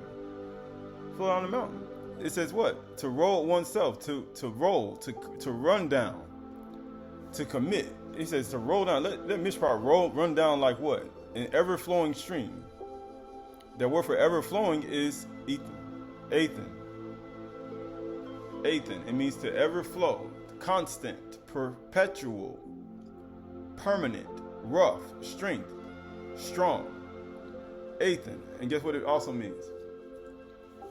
Well, you got Aleph is 1, Yod is 10. Guess what it is? Aleph and Yod, the Tau, the two is 400, and the Nun is 50. The what? The Nun is 50 equals to what? 461. Then equals to 11. 4 plus 6 plus 1 equals to 11 equals to 2. He said, let it flow like an ever-flowing stream. Let judgment, mishpat, flow like an ever-flowing stream. Where does judgment, mishpat, come from? He shows his Torah to Yaakov and his judgments to Yasharal, his rules to Yasharal. He has not dealt so with any other people. So when he says, let judgment flow, let the murmuring of the people, the harmon, let the noise stop, and let judgment flow down, it all comes from one people. He said, and it shall come to pass in the last days that the mountain of Yahuwah shall be established on the top of the mountains and exalted above the hills, and all nations shall flow to it. He said, let us go up to the mountain of Yahuwah, and he's going to teach us of his ways, and we're going to walk in his paths. But he said, let the water flow down. Let it flow down like water, right? So it says like an ever-flowing stream, right? That word for stream is nakal. It means a torrent, a valley. Just like an ever-flowing stream out of a torrent, a valley, a palm tree, a stream, a torrent. So what does a stream look like? He said, let the water flow down like a stream, like a torrent, right? These pictures are pictures of a torrent, a ridge, a stream in the midst of water, of rock, right? Just like a flowing stream. He said, just like a flowing stream, like a flowing river, because wherever the river is, that's where everybody gonna live. Just like a flowing stream. He said, just like a flowing stream, right? So this is the book of Amos, chapter 25, Amos chapter 5, verse 25 to 27, continuing on. Same chapter, just continuing on to verse 25 through 27. It says, didn't you not bring to me sacrifices and offerings during the 40 years in the wilderness, O house of Yasharal? The judge, the gods that's supposed to prevail. Didn't y'all do that? Verse 26 says, you shall take up Sikuth, your king, and Kiyun, your star god, your images that you made for yourselves, and I will send you into exile beyond Damascus, says Yahuwah, whose name is Elohim of hosts. He's like, being that you did that, he's like, I'm going to cast judgment on you. Because I'm going to cast judgment on you. He said, let the judgment flow down like water. He said, because you did this, I'm going to send you into exile. Right? He said, I'm going to send you into exile, right? He said, verse 26 says, you shall take up. The word for take up is nasa. He said, you're going to bear up, carry up, support, lift it up, be exalted. You're going to lift up what? That word siklut. Siklut. It means what? You're going to carry up a tent. The word for siklut means tent. Babylonian deity, a tabernacle, a booth of siklut. It is a tent for another god. He said, because you carried up a tent for another god, and you called it what? Your king. And guess what he said? And Kiyun, your star god. That word for Kiyun is Kiyun. It means an image, a pillar. The god of the planet Saturn. Symbolizing, that's what he said, they carrying up the god of the planet Saturn. He said a statue, an idol. That's any idol. It could be a blue idol, a big fat man with a big stomach idol. It could be a image and likeness of anything on the earth. He said, you carried up your Kiyun image in your tent. You had a tent with a Kiyun god. He said, judgment is coming, right? He said, Kiyun of your star god.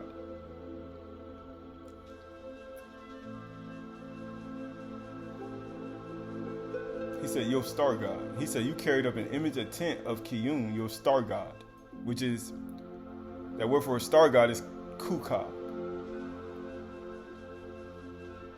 He said, you carried up an image of your tent of your star god, your Kuka. Because they worship what? It means a star. Of Mashiach, your brother, say a youth. It means what? A prince. Stargazers. He said, you worship the sun, moon, and the stars. That's the only reason you had these idols. And guess what happened? When they had them idols, he said, you carried up your tent. And you, NASA, you lifted up the tent for your star god, Kiyun. Your king, your Siklu, Kiyun, right? And it says right here, he said, and they are your images. Where he said that, he said a word for images, Salim. Where do you see that word Salim at? Yahuwah said, I made Adam in my own image and likeness. In my Demuth Salim. It says images, tumors.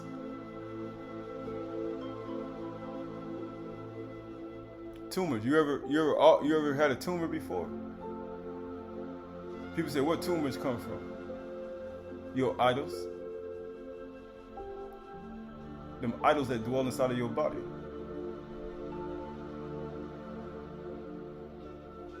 He said, being that you carried up that tent, you keep carrying up that tent for Siklut and your star god, Kiyun. He said, being that you keep worshiping the sun, moon, and stars, and you're a stargazer, and you keep bringing these idols, he said, guess what? You get the image and likeness of tumors.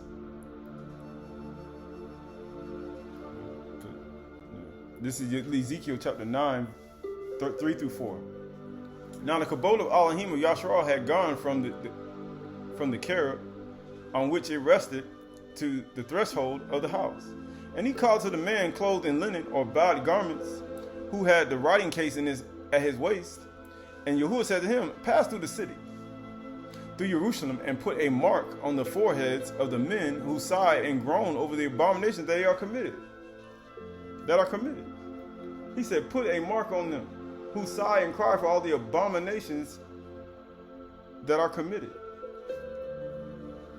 He said, make a mark. The word for, he said, a cherub is karub.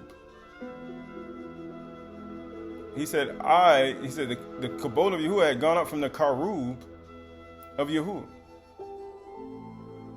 And then what it says, the word is a cherubim, a cherub. They say a cherub, an image, a figure, an angelic being. I say a malakim. A malakim. And guess what the malakim did when he said he left the kabod of Yahuwah and went up from the kabod of Yahuwah, a karub went up from the kabod of Yahuwah. Guess what happened? And guess what it says? And it said, guess what he said? And Yahuwah said to him, pass through the city, through Jerusalem, and put. That word for put is suah. He said, suah. Suah what? Scribble, limit, a mark. Set a mark, to mark out. What he wanted to mark? He said, set a mark. That word for mark is tau, or I say two. Two. Set a two. That means a desire, a mark, a signature. But we know the two is the last letter of the alphabet. This is the 22nd day of the 7th month. And how many letters we got in the alphabet? 22. And amazingly, you add 2 plus 2 equals a 4.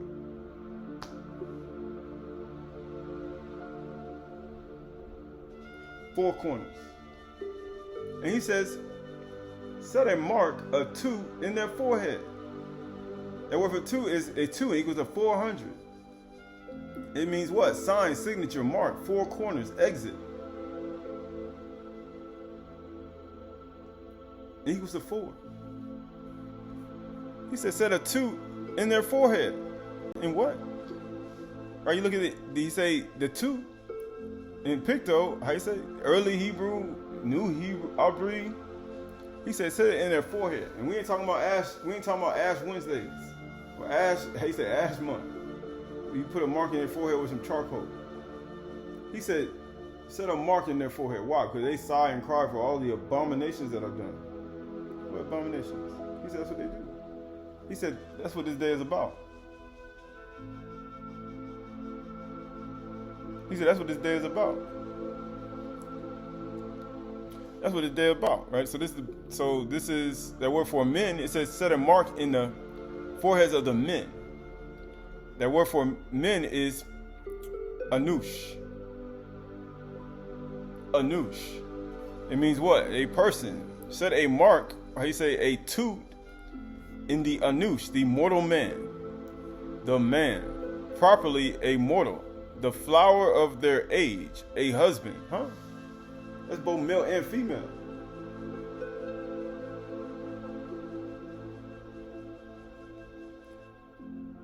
An individual who what? Who sigh and groan over all the abominations that are done, that are committed in it. He said that are committed in it. He said that are committed in it, right? So this is the book of Proverbs 6:16. Proverbs 6:16.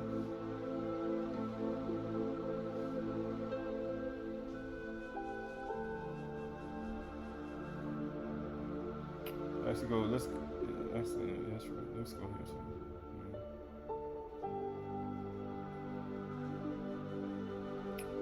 Proverbs 6:16. Proverbs 6:16. Yeah. It says, these 6 things Yahuwah hates. 7 are an abomination to him. Haughty eyes, a lying tongue, and hands that shed innocent blood, a heart that devises wicked plans, feet that make haste to run to evil, a false witness that breathes out lies, and one who sows discord among brothers. He said, I hate you. Yahuwah's like, it's an abomination. He said, set a mark, a tooth on the forehead of those individuals who sigh and cry for all the abominations that are done in the earth. He said, he's an abomination, right? He said, why? He said, all those who sigh and cry for the abominations that are done in the earth, right? So this is the book of Leviticus.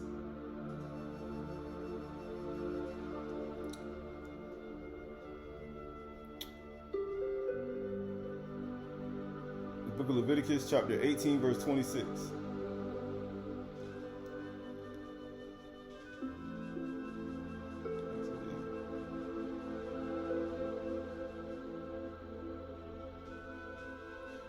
Leviticus 18 and 17. Actually,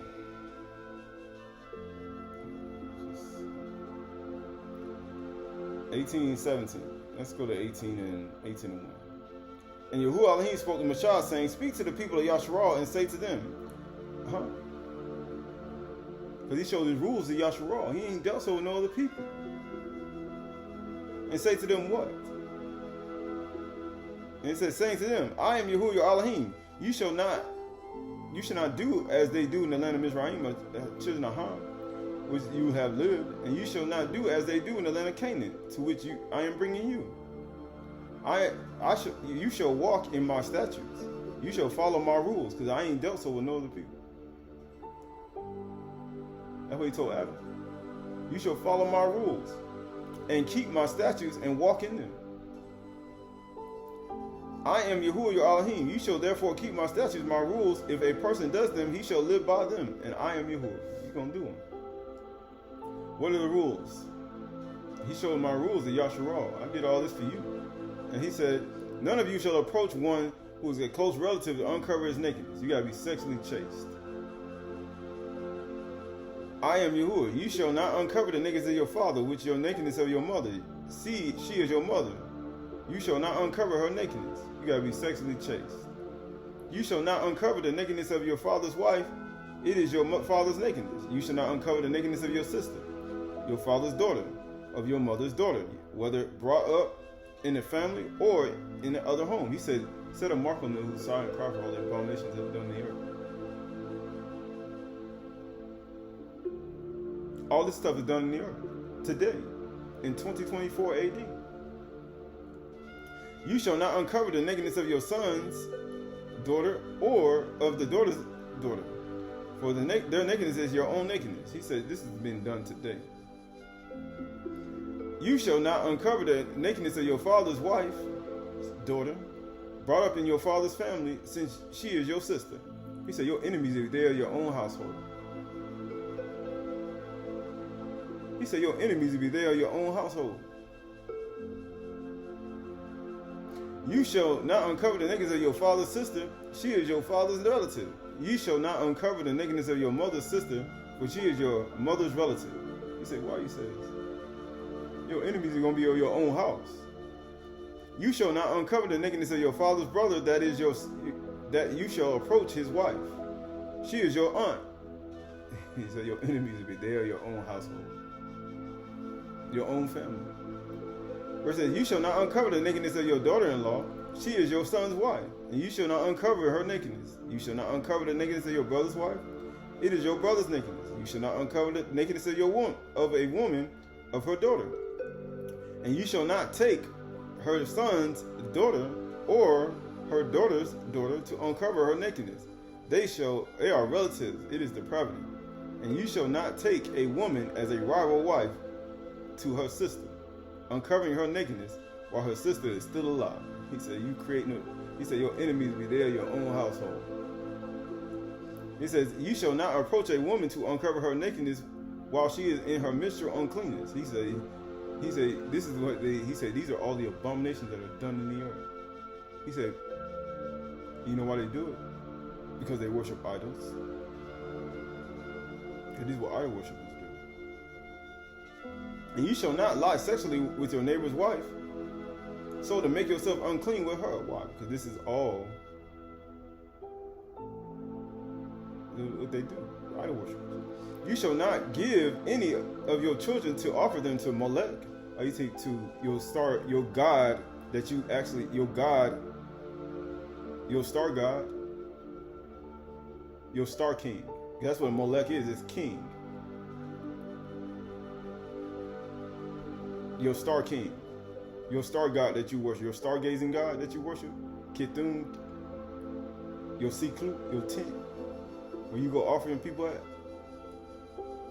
So to profane the name of your Elohim, I am Yahuwah. Because you're just going to profane his name. He said, my enemies be there in my own household. Because Yahusha has not yet been glorified. That's why. He said, the only reason you want to kabod my name and share my name and tell people about my name is because you got other names. You got another God. And he says, you shall not lie with a male as with a woman. It is an abomination. He said, set a mark on those who sigh and cry for all the abominations. People say, I want a mark. I want a towel on my forehead. You could put it on, you could tattoo it on your forehead. That don't mean anything if it ain't in your heart. And it says, and you shall not lie with any animal, so to make yourself unclean with it. He said, sigh and cry for all the abominations that are done here. He said, I want to see it. He says, neither shall any woman give herself to an animal to lie with it. It is perversion. Do not make yourselves unclean by any of these things. For by all these the nations I am bringing out before you have become unclean, and the land has become unclean. Now you see why. He said, these people in Samaria don't know the judgment, the mishpat of the gods that live in this land. And Yahuwah sent lions among them and killed them. You want to know why? This is why. And it says, and the land become unclean, so that I punished its iniquity, and the land vomit out its inhabitants. That's why. And it says right here, but you shall keep my statutes, my rules, and do none of these abominations. either the native or the stranger who sojourns among you. It don't matter who lives on your land. So that means that the Sumerian people, or anybody who lives in a piece of property or land that somebody has spoken to the bar on and has given the commandments and everything that's supposed to operate on that piece of land, and guess what happens? Yahuwah says, if you do anything opposite and you come on that land, and guess what he said? I'm going to judge you too. He says, so it's dangerous to be around somebody who's speaking to the bar, or you're in his property anywhere near him, and then guess what? You don't do it. And then you come in and you're ignorant, but he still say, even if you're ignorant, he's still going to judge you. And it says, native, a stranger, sojourn among you, for the people of the land who were before you did all these abominations, so that the land became unclean. So then people say, so what's wrong with that land over there? You see all the stuff they're doing? You see all the judgment I just cast on them? He said, man, he sent a flood to kill. He's like, yeah. He sent a hurricane. He said, yeah. He sent lions. Yeah. He sent a snake. An anaconda just swallowed a man up. He said, yeah. He said, so you know what it's best to do? Just do what the word say everywhere you go. So just in case you do come into a land that you don't know, Yahuwah probably already spoke the word on it, and you show up and you start doing things on that land, and guess what happens? Judgment start coming to you. You'd be like, wow, this stuff happened to me because I did something here, and I showed people something here, and you start doing stuff you ain't supposed to be doing, and then guess what? You ignorant because you don't know about the past. You don't know who dwelt in the land. You don't know if it was stolen. You don't even know anything. The only thing you know is that you just live there, and all this stuff start happening. So it's just better just do to the bar wherever you go. Because you don't know. Because they done changed the name so many times in this world, you don't even know where you are. And get what it says. So, to keep my charge, she says, get what he says, all these abominations. He says, verse 27. So, for the people of the land who were before you did all these abominations, so that the land became unclean, lest the land vomit you out when you make it unclean, as it vomits out the nations that are before you. For everyone who does any of these abominations, the person who do them shall be cut off from among their people. This means that you're gonna die. So keep my charge. Never practice any of these abominable customs that were practiced before you, and never make yourselves unclean by them. Now you say, why you say practice righteousness? It says, I am Yahuwah your Elohim. He said, don't do it. He said, I practice this. He said, practice not doing that. They say practice makes perfect, right? Well, practice not doing that. And many other things. All right, so this is the book of, we almost finished. This is the book of Deuteronomy, Dabarim, verse 14.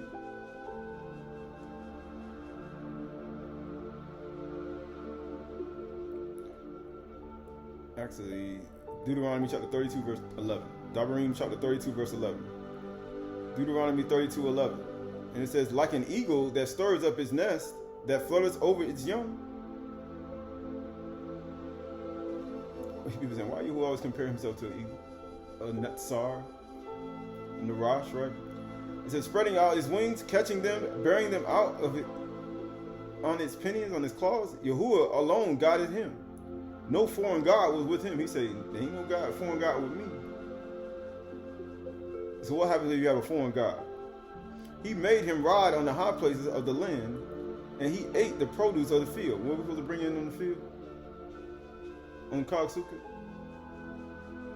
The produce of the land. He ate the produce of the field, and he suckled him the honey out of the rock, and the oil out of the flinty rock, curds from the herd, and milk from the flock, with fat of lambs, rams, Bashan, and goats. And it says, and very finest of wheat, and you drank the foaming wine made from the blood of grapes. But Yeshurun grew fat. How many days these people do a food offering during this week? 7 days. Well, you done got so big. People done got so fat. Think about it, every single day.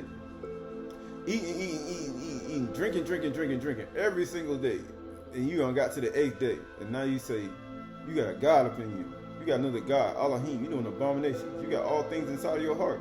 He says, but Yeshurun grew fat and kicked and grew fat and stout and sleek. And then he forsook Elohim who made him and scoffed at the rock of his salvation. He said he scoffed at it. Because Yahusha has not yet been glorified in your life. Because he said, send a Kahan to teach them about the fear of Yahuwah. That's what Yahusha was. Because they don't know, they forgot the manner of the gods, the Elohim of that land. You get what he says? And they stirred him to jealousy with strange gods. With abominations, they provoked him to anger. They started doing the customs of other gods. That's why people like, why Yahusha always talking about divorce and adultery? He said, whosoever put away his wife and it's not for a right cause, you make her commit adultery. You cause that person. Why do you think he always do that? We just read in Leviticus. They talked in Leviticus 19. He talked more. Yahweh 19. He talked more about that intercourse and going in other people's wives and uncovering people's nakedness than anything else. He said, these are customs of the people around you. They do that. They provoke him to anger. They sacrifice the demons. He said, that's what they do. Shadim, shade. That were no gods. They ain't no gods. To gods they had never known. To new gods that have come recently. They always come with a new god. They got a new name. You know, they got a new name for Yahuwah himself. They got another name now. They got another name next week. They got another God. What God is that? He revealed to me, this is the God. Right? You don't even know what God it is, right? And it says, new recently come out, whom your fathers had never dreaded. Or he said feared. You were unmindful of the rock that bore you, and you forgot. You what? You forgot the Elohim who gave you birth. Right? He said you forgot. Right. So this is the book of Matthew, Matthew,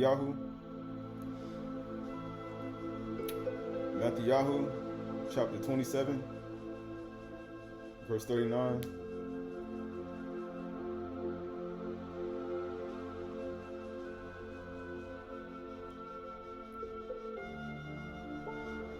Verse 39, Matthew 27, verse 35.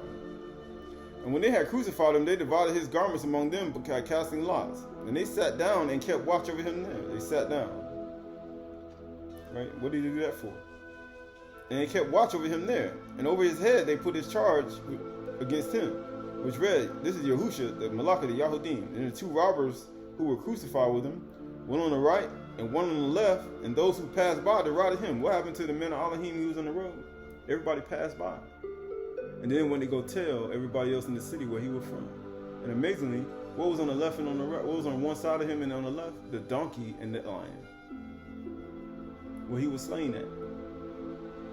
He said they were on the left and the right. The donkey on the left and the right. And saying, you who will destroy the temple and rebuild it in 3 days, save yourself. If you are the son of Yahuwah, come down from the cross. He said, if you are the God. But he told them they're going to do what? You're going to bear up. You're going to nasa or lift up your God. Your siklut, your tent. He said, lift up the tent, the siklut of who?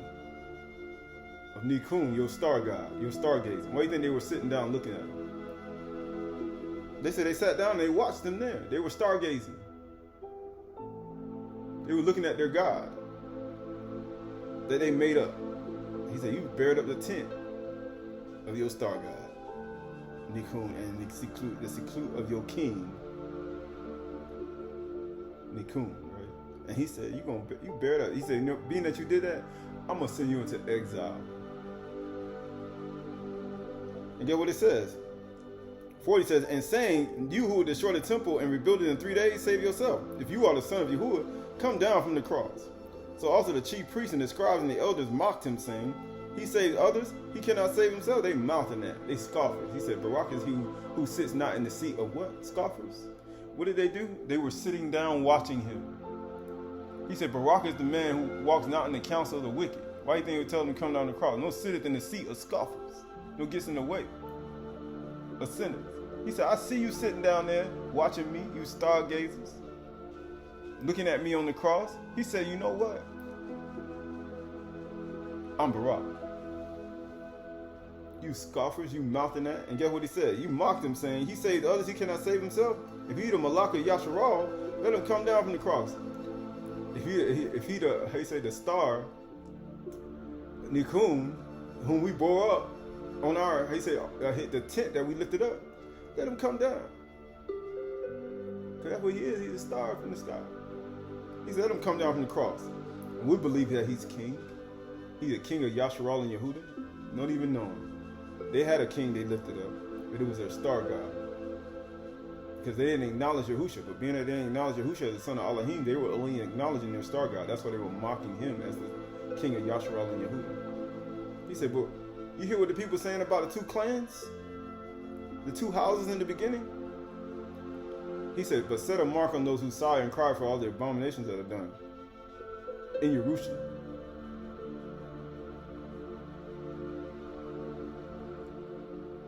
And he saved others, he cannot save himself. If he the king of Yasharal, let him come down from the cross, and we will believe in him. He trusts in Elohim, let Yahuwah deliver him now, if he desires him. For he said, I am the son of Yahuwah. And the two robbers who were crucified with him also reviled in the same way, even the animals, the donkeys and the lions, and the serpents and the koshas. He said, in the day of Yahuwah, a day of darkness, and no light. Let's see what happened. Now that from the 6th hour, there was darkness over the land until the 9th hour. In the day of Yahuwah is a day of darkness and no light. It's like a man who fled from a lion, and a bear met him. And he entered the house in a Nakash bed. And amazingly, what happened when Yahushua was taken? He tried to get away too. He escaped out. Matter of fact, how many times he escaped out of their presence when they tried to seize him? He said he escaped from a lion. And then he called Yehuda the lion of the tribe. Yehuda's like a lion's cub. He said Yehuda like a lion's cub. And what happened when Yahushua went to the Feast of Tabernacles? Let's go to Yuchanan chapter 7. He said Chag Sukkah. Yuchanan chapter 7, verse 1. And it says right here, and after this, Yahushua went about the Galilee, and he will not go about to Yehuda, Judea, because the Yahudim were seeking to kill him. He said, what are you trying to kill me for? Oh. He sent lions among them. Because they didn't know the ways of the Elohim of the land. And guess what? And he sent lions among them to kill them. He said, Yehuda like a lion's cub. From the prey, who gonna rouse him up? And guess what he said? Now the Yahudim feast of booths or sukkah was at hand. Because he ain't dealt so with no other people. So how all these other people getting it? And understanding this. This is the 8th day, the last day of the feast. And he says, so his brothers said to him, leave here and go to Yehuda, that our disciples also may see the works you are doing. For no one works in secret if he seeks to be known openly. Yahushua working in secret and openly. And guess what? People still didn't believe on him. Make sure you tell nobody that I did that. He was working in secret and openly. Nobody still didn't believe on him. It didn't matter. It didn't matter if he was secret or if he showed up. They still mocked him. And he said, and if you do these things, show yourselves to the world. He's like, show yourself to the world. For not even his brothers believed him. That's the only reason they do it. Yahushua said to them, my time has not yet come. He said, it ain't come yet. He said, if I do that, then they're going to kill me. But your time is always here. The world cannot hate you, but it hates me because I testify. Do what? I testify about it that its works are evil. Why? Why would he testify that its works are evil? Set a mark on those who sigh and cry for all the abominations that are done in the earth. That's why. Because your works are evil. But you go up to the feast. I am not going up to the feast, for my time is not yet fully come. Because if he goes up. But in verse 10 it says, but after the brothers had gone up to the feast, he also went up. But not publicly, but private. He did it secretly and openly. And guess what happens? Verse 14 says, and about the middle of the feast, Yahushua went up to the temple and began to teach. The Yahudim therefore marveled, saying, how is it that this man has learning which he never studied. You ain't studied that. This ain't on the actual PowerPoint. How you say? He said he ain't studied that. And get what he said. So Yahushua answered them, my teaching is not mine, but his who sent me. If anyone's will is to do Elohim's will, he will know whether the teaching is from Elohim or whether I am speaking of my own authority. And it says, his own authority. The one who speaks of his own authority seeks his own kabod. But the one who seeks the kabod of him who sent him is true, and in him is no falsehood. Why? That he said, because Yahushua is not your kabod in the earth.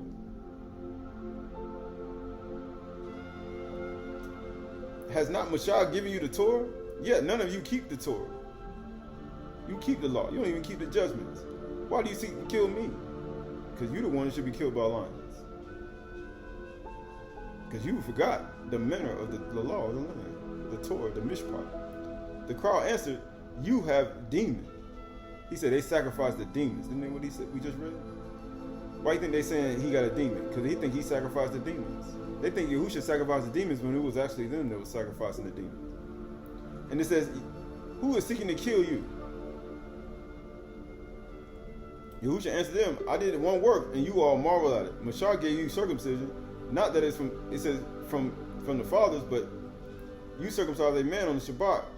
On the Shabbat a man receives circumcision so that the law of Mashiach may not be broken. Are you angry with me? He said, are you angry with me because on the Shabbat I made a whole man well? Right, all this is taking place at Chag Sukkah.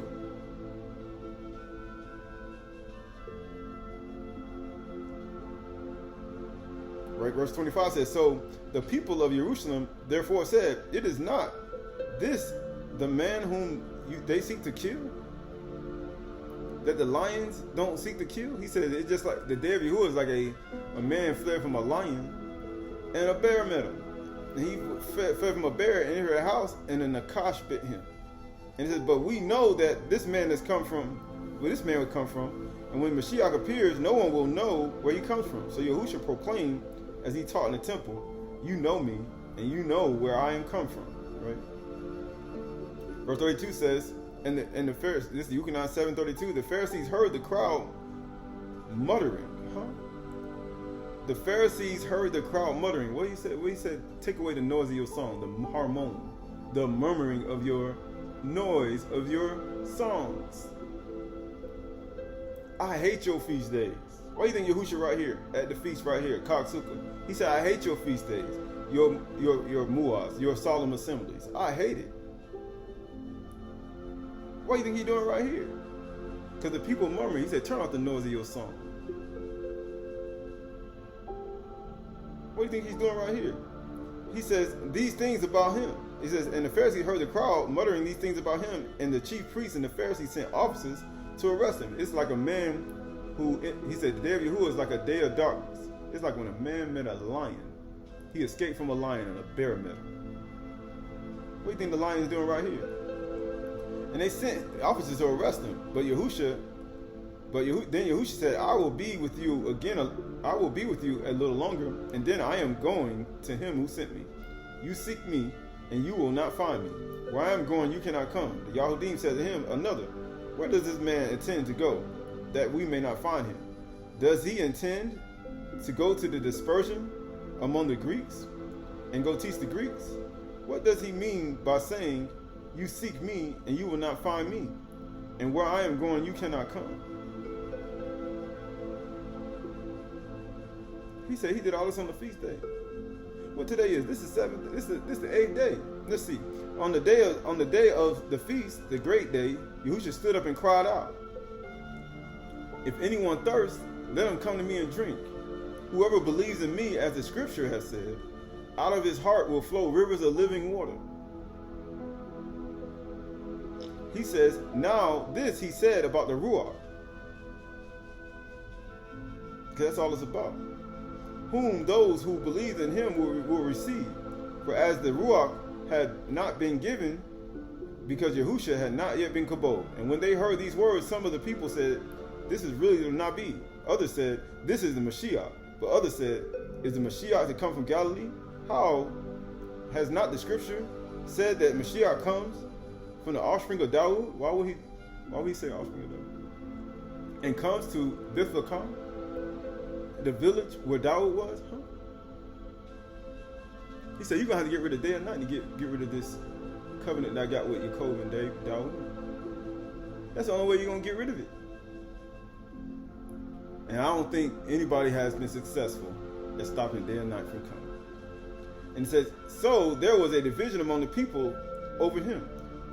Some of them wanted to arrest him, but no one laid a hand on him. The officers came to the chief priests and the Pharisees, who said to him, why did you not bring him? The officers answered, no one ever spoke like this man. The Pharisees answered them, have you also been deceived? He's like, what's wrong with you? You deceived too?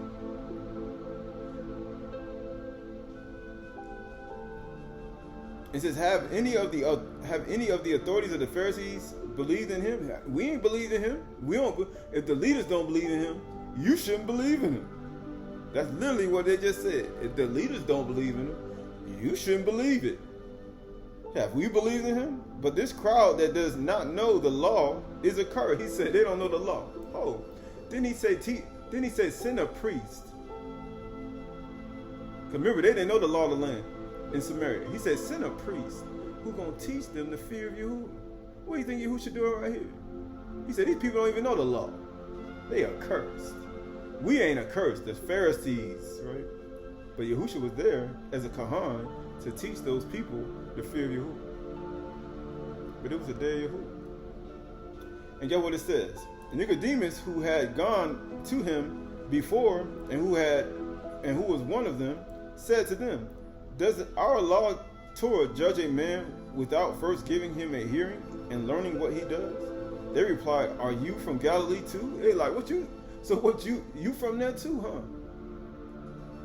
Yeah, Nicodemus who came, there's a man, he said, they replied, are you from Galilee too? Search and see that no Nabi arises from Galilee. He said, go search it. Nobody come from that place. What Nabi come from that place? All that take place, right? He said, I testify that their works are evil. That's the only reason they said it, because he set a seal on his forehead. That's the only reason you mad at me, because I'm testifying that all y'all do is evil. He said, because he set a seal in my forehead. He said, set a mark. He put a towel. Yahushua walking around with a towel during Chag Sukkah. He was sealed. And on the last day, he said, if any man thirst, let him come to me, because you don't know it. He said, come to me. Right, so this is the book. This is going to the slides. This is Revelations. Revelations chapter 7, verse 1 through 8. Chazun chapter 7, verse 1 through 8. After this, I saw 4 Malachim standing at the 4 corners of the earth, holding back the 4 winds of the earth. Why would Malachim do that? That no wind might blow on the earth or on the sea or against any tree. He said, holding back the 4 winds. He holding back the tempests, the hurricanes, the storms, the winds. Why he holding them back? And it says right here, then I saw another Malachi ascending from the rising of the sun. You saw a Malachi going up from the kabod of Yahuwah. The cherub. Just like Ezekiel saw in chapter 9. He said, I saw a cherub. And a Malachi. And what did a Malachi do? With the seal of the living Elohim, with the seal. And he called with a loud voice to the 4 Malachim who had been given power to harm the sea, earth and the sea, saying, do not harm the earth or the sea or the trees. Because what happens, what's that? A hurricane, a storm, a tempest, a whirlwind, or tornado. Till what? Until you have sealed the servants of our Elohim in their foreheads. He said to seal, they got the towel, the toot. So they got the toot in their forehead. You can say, get the toot in their forehead. Why? And I heard the number of them who had the toot in their forehead. 144,000 sealed from every tribe of the sons of Yasharal, from the gods. Both male and female. With the toot, the towel in their forehead. With the toot in their forehead. The sign, signature, exit, 4 corners, the mark in their forehead. who sigh and cry for all the abominations that are done in the world, in the earth. And it says 12,000 from the tribe of Yehuda, 12,000 from the tribe of Reuben, 12,000 from the tribe of Gad, and 12,000 from the tribe of Asher, 12,000 from the tribe of Naphtali, 12,000 from the tribe of Manasseh, 12,000 from the tribe of Shamuan, 12,000 from the tribe of Louis, 12,000 from the tribe of Yitzchar, 12,000 from the tribe of Zabulon, 12,000 from the tribe of Yusuf, 12,000 from the tribe of Benjamin, or C. He said they all got the 2 in their forehead. So he asked himself, are you sighing and crying for all the abominations that are done there? Because Yahusha in Yuchanan chapter 9, he said, the only reason you coming after me want to kill me because I testify. And you hate me because I testify that the works you do are evil. Because you do just like the nations in Jerusalem, among the people of Yasharal. And you should not be doing it. Because he has not dealt so with any other people. What other people he gave salvation to? What other people, right? All right, so this is the book of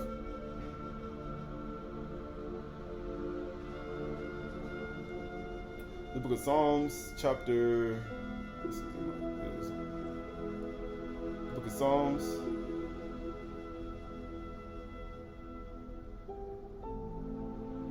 Psalm chapter 18, verse 30. Psalm chapter 18, verse 30. Psalm chapter 18, verse 30. Actually, Psalm chapter 18, verse 28. Psalms Tahalim 18:28.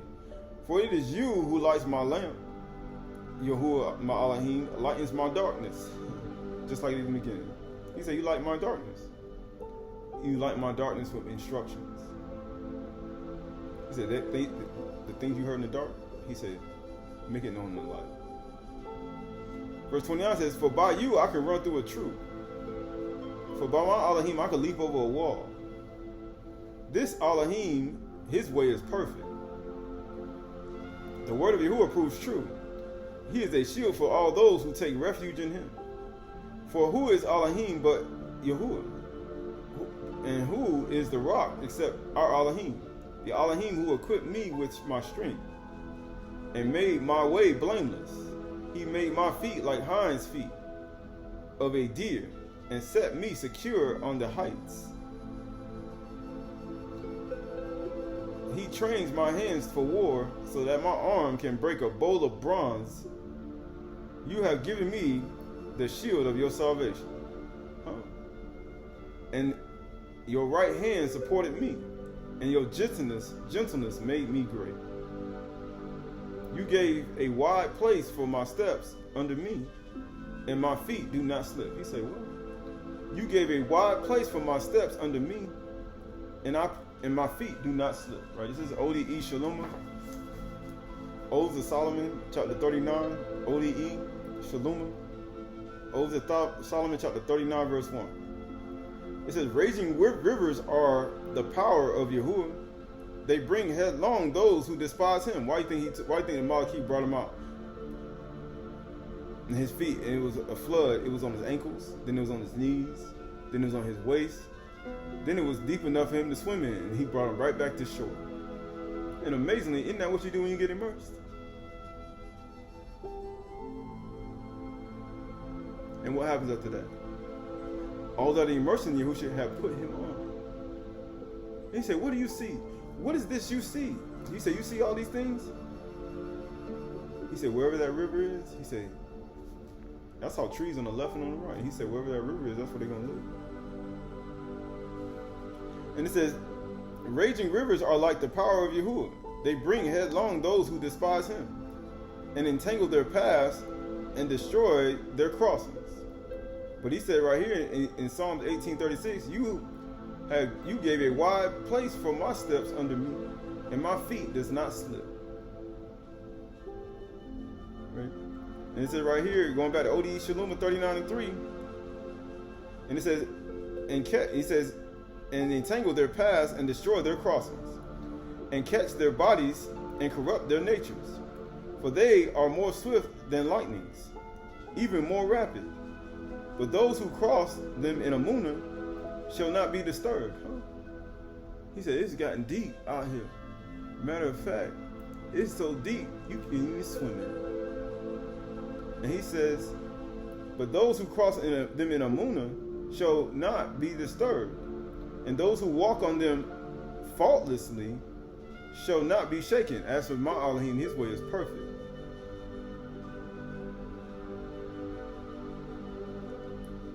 Because the sign on them is what? Yahuwah.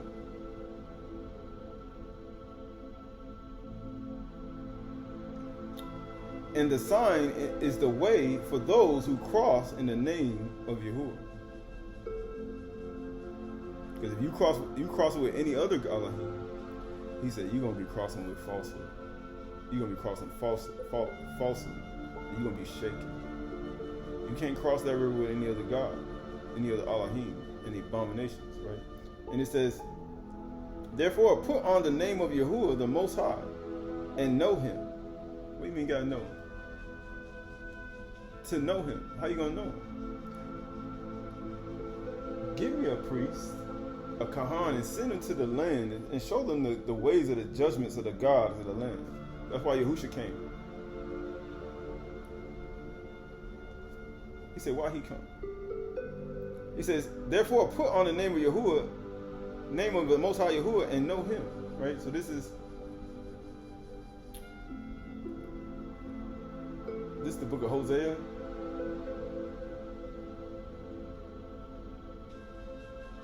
This book of Hosea, it's chapter 6. Hosea chapter 6, verse 3. Chapter 6, verse 3. Let us know. Let us press on to know Yahuwah. How you going to know him? It says, his going out is sure as the dawn. And he will come to us as the showers, as the spring rains that water the earth. He said what? Right, so this is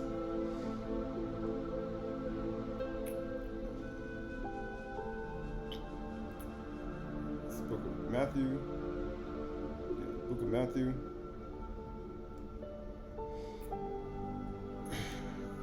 Actually, let's go to Aleph Yukonon. Aleph Yukonon 5:13.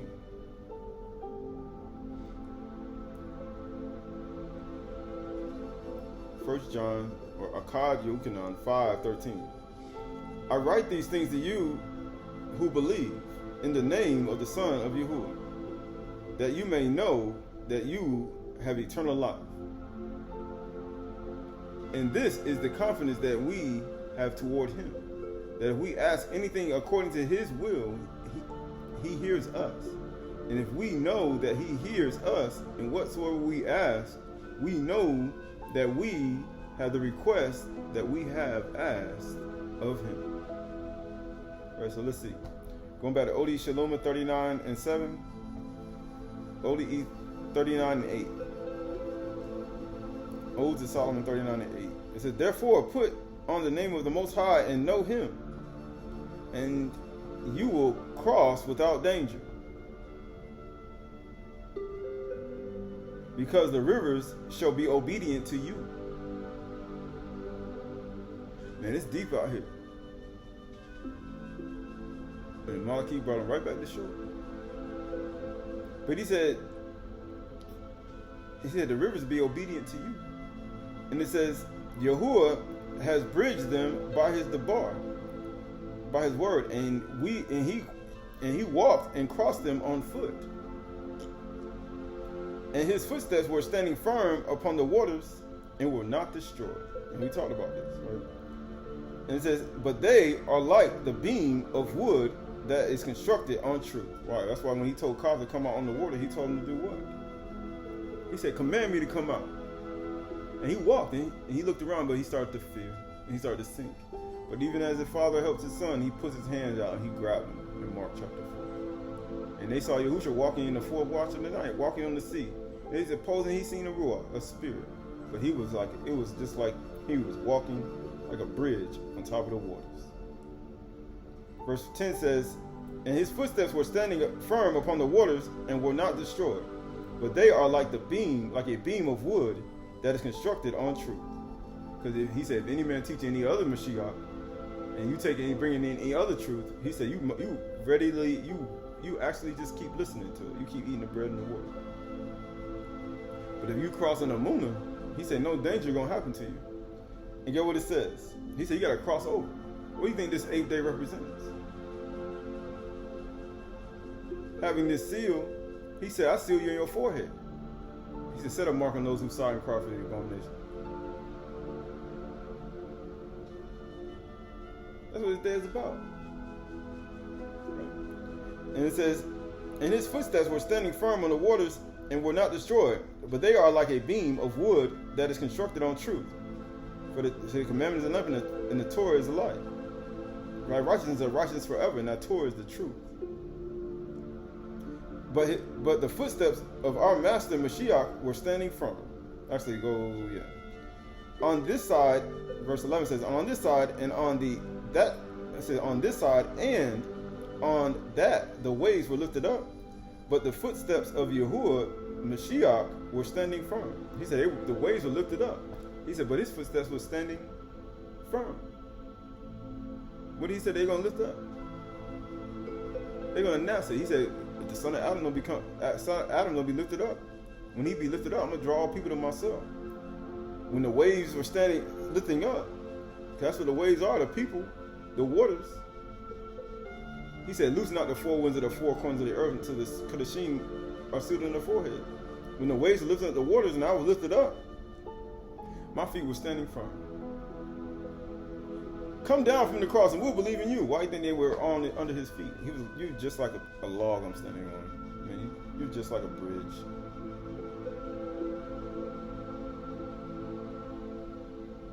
He said his feet were standing firm.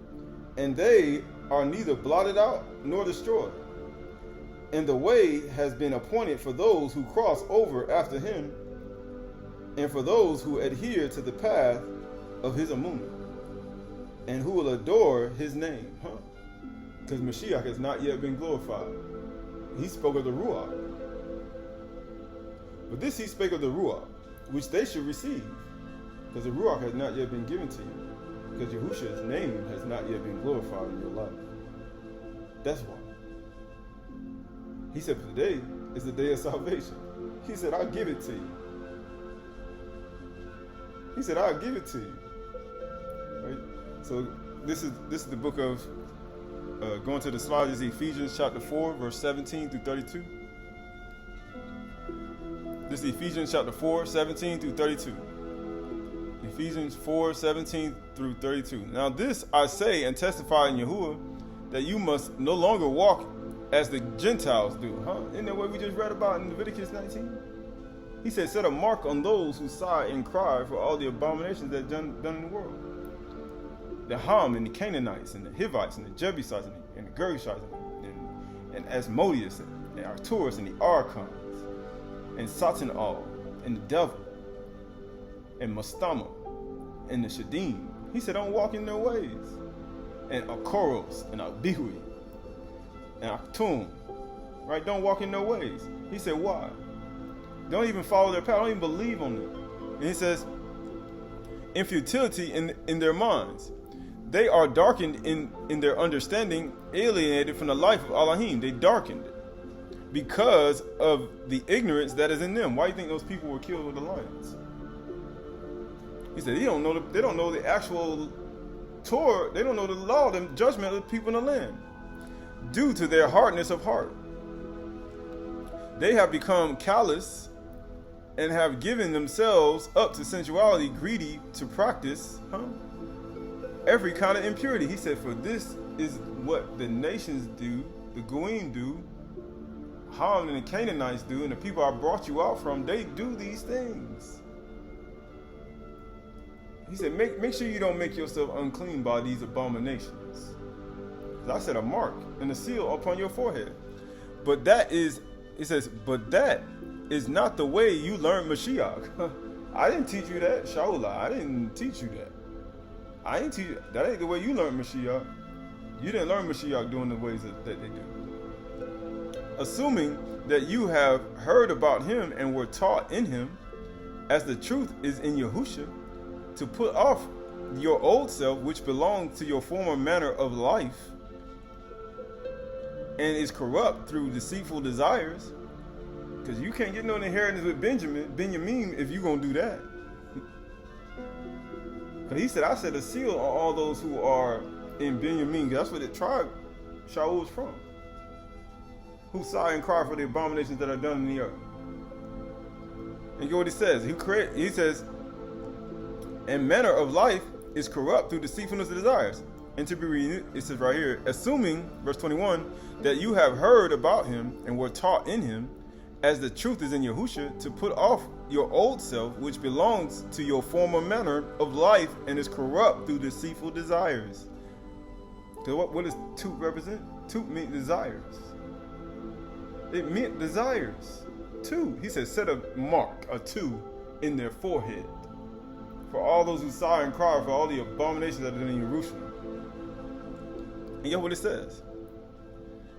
And it says, to put off your old self, which belongs to your former manner in life and is corrupt through your deceitful desires, and to be renewed in the ruach of your minds, and to put on the new self, created after the likeness of the image and likeness of Elohim, the true righteousness and Kudash. True righteousness and Kudash. Therefore, having put away falsehood, let everyone speak truth to his neighbor. For we are members one of another. Be angry, but do not sin. Do not let the sun go down in your anger, and give no opportunity for Satan all. Let the thief no longer steal, but rather let him doing honest work with his own hands, that he may have something to share with anyone in need. Let no corrupt talk come out of your mouths. That's even idol worship.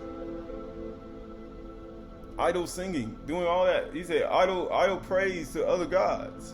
He said, let no idol come out of your mouth, but only such as good for the building up, as fits the occasion. What occasion is this? And get what it says. That it may give con to those who hear. And do not grieve the Kudash Ruach, Elohim. When the Ruach was given? On the first day. So who was going to put this on from the beginning?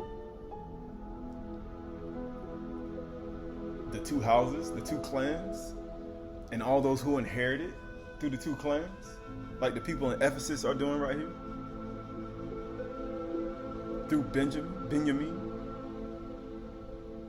And it says right here, verse 30, and do not grieve the Kudash Ruach of Elohim, by whom you were sealed unto the day of redemption. He say you got a 2 in your forehead.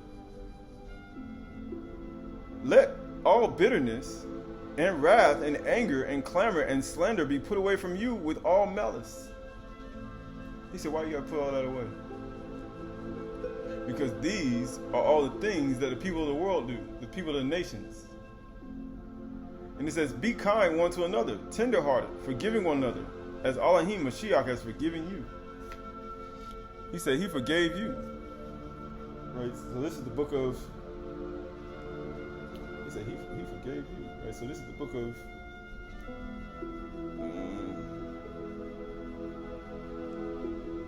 this is the book of Yeshayahu, chapter 11.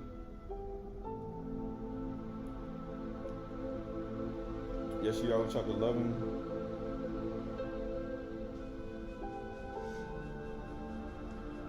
Yeshayahu, chapter 11, and verse 5. It says, righteousness shall be the belt of his waist, and faithfulness the belt of his loins. The wolf shall dwell with the lamb, and the leopard shall lie down with the young goat, and the calf and the lion and the fatted calf together, and a little child shall lead them. The cow and the bear shall graze, and the young shall lie down together, and the lion shall eat straw like an ox.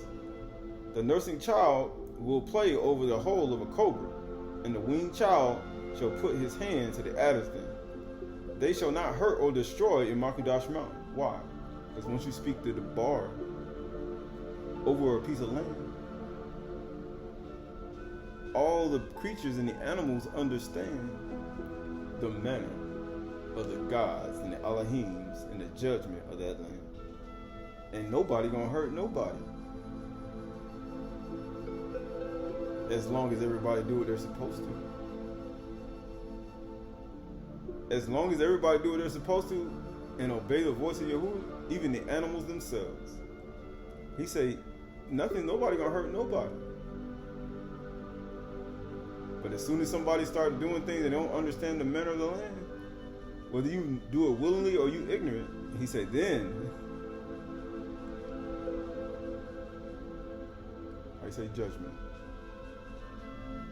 And it says, weaned a child shall put his hand in Aydahchay. They shall not hurt or destroy Makadash Mountain, for the earth shall be full of the knowledge of Yahuwah, as the waters cover the sea. As what? As the waters cover the sea, as the rivers flow and they go from flesh to salt, as the fishes grow and the fishes multiply, as the birds multiply, as the eagles multiply, as the rivers keep flowing down water continually from the mountain, as Mishpat continues to flow. He says the whole earth is going to be filled with the knowledge of Yahuwah. That's the whole point. So no matter where you go, the whole earth, as long as you do what Yahuwah's voice said and the word say, the bar says, and guess what happened? No danger going to happen to you. Nothing going to happen to you.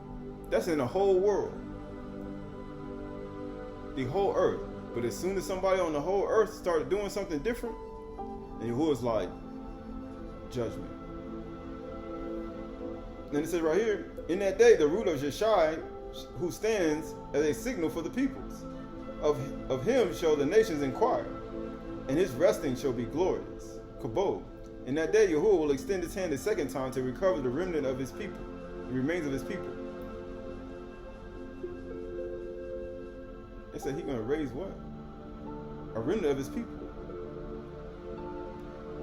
From Assyria, from Mizraim, from Pathros, from Cush, from Elam, from Shinar, Hamath, and the coastal lands of the sea.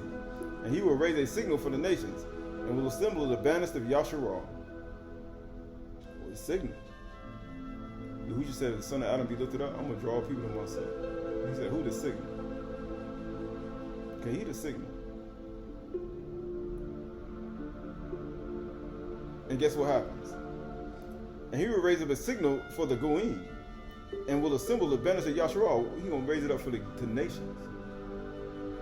And guess what? And gather the dispersed of Yehuda from the four corners of the earth. From where? Loosen out the four winds of the four corners of the earth. Till they got the two in their forehead. Till they complete this. This is the 22nd day of the 7th month. This is the 8th day. Yahushua said, he that believes on me, as the scripture said, out of his inward man, his inner being shall flow rivers of living water. And guess what it says? And gather the dispersed of Yehuda in the four corners of the earth. The jealousy of Ephraim shall depart, and those who harass Yehuda shall be cut off. Ephraim shall no longer be jealous of Yehuda, and Yehuda shall no longer harass Ephraim. Yasharal and Yehuda together again, the two houses, as it was in the beginning. And get what it says? But they shall swoop down on the shoulders of the Philistines to the west, and together they shall plunder the people of the east, right? And all this is going to happen when? When is all this going to happen?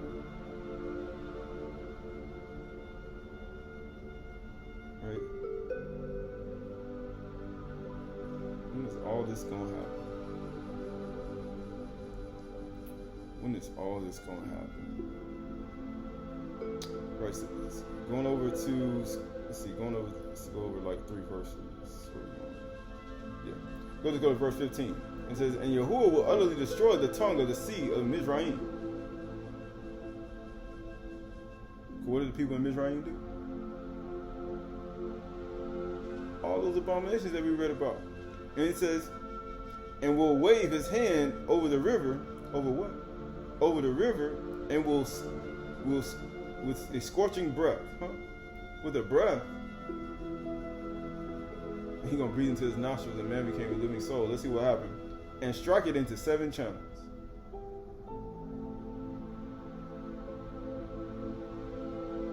going to strike it into 7 channels. To do what? And will lead his people across on sandals. Because the river's going to obey you. He who holds the 7 stars in his right hand, you stargazers.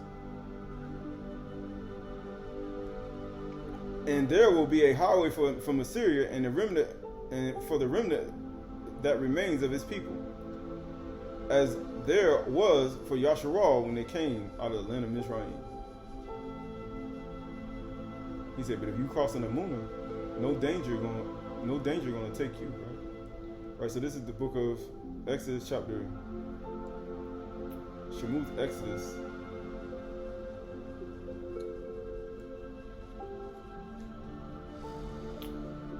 Exodus.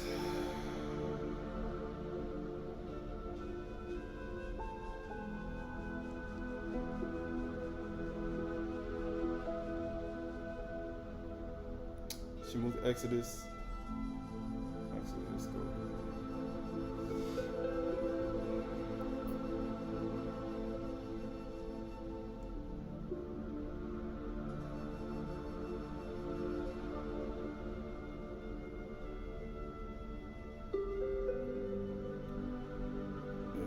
Exodus chapter 10. Yes, Exodus chapter 10, verse 13, verse 12. It said, then Yahuwah said to Moshe, stretch out your hand over the land of Mizraim for the locusts, that they may come upon the land of Mizraim, and every plant in the land, all that hail had left. So Moshe stretched out his staff over the land of Mizraim, and Yahuwah brought an east wind upon the land all the day and all that night. And when it was morning, the east wind had brought the locusts. He said, it brought the what? It brought the locusts, right? So this is the Exodus chapter 14, verse 19. Exodus 14 and 19. Then the Malach of Yahuwah, who was going before the host of Yasharal, moved and went behind them. And the pillar of cloud moved from before them and stood behind them, coming between the host of Mizraim and the host of Yasharal. And there was a cloud in the darkness. And he lifted, and it lit up the night without one coming near the other all night. And it says, then Moshe stretched out his hand over the sea, and Yahuwah drove the sea back by a strong east wind all night, and made the sea dry, and the waters were divided. He said the waters were divided. And it says, and the people of Yasharal went into the midst of the sea on dry ground, and the waters being a wall on the right and on the left. And the Egyptians pursued and went in after them into the midst of the sea, all of Pharaoh's horses and chariots and horsemen. And in the morning watch, Yahuwah in the pillar of fire and the cloud looked down on the Mizraim forces and threw the Egyptian forces into panic, clogging their chariot wheels so that they drove heavily.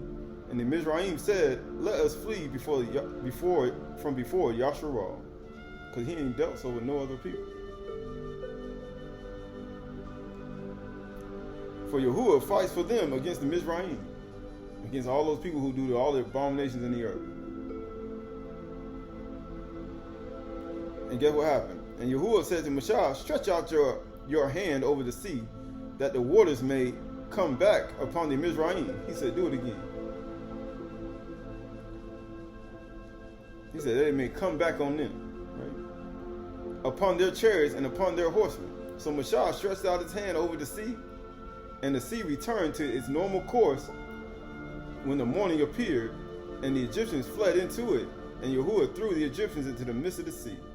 And the waters returned and covered the chariots and the horsemen, for all the hosts of Pharaoh that had followed them into the sea, no one of them remained.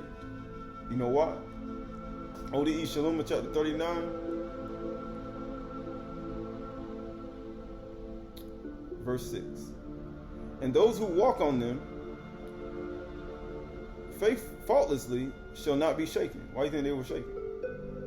And it says, but the sign on them is Yahuwah, And the sign is the way for those who cross in the name of Yahuwah. Why do you think you're crossing the name of Yahuwah? Why do you think the waters on the left and the right? And the mist and the sea put it dry ground. Just like Yahushua Mashiach on the cross between two thieves. And that sea and that dry ground brought forth life for them. It saved their life. Just like Yahushua, mighty to save, saved their life. He said, we're going to set up a signal for the nations.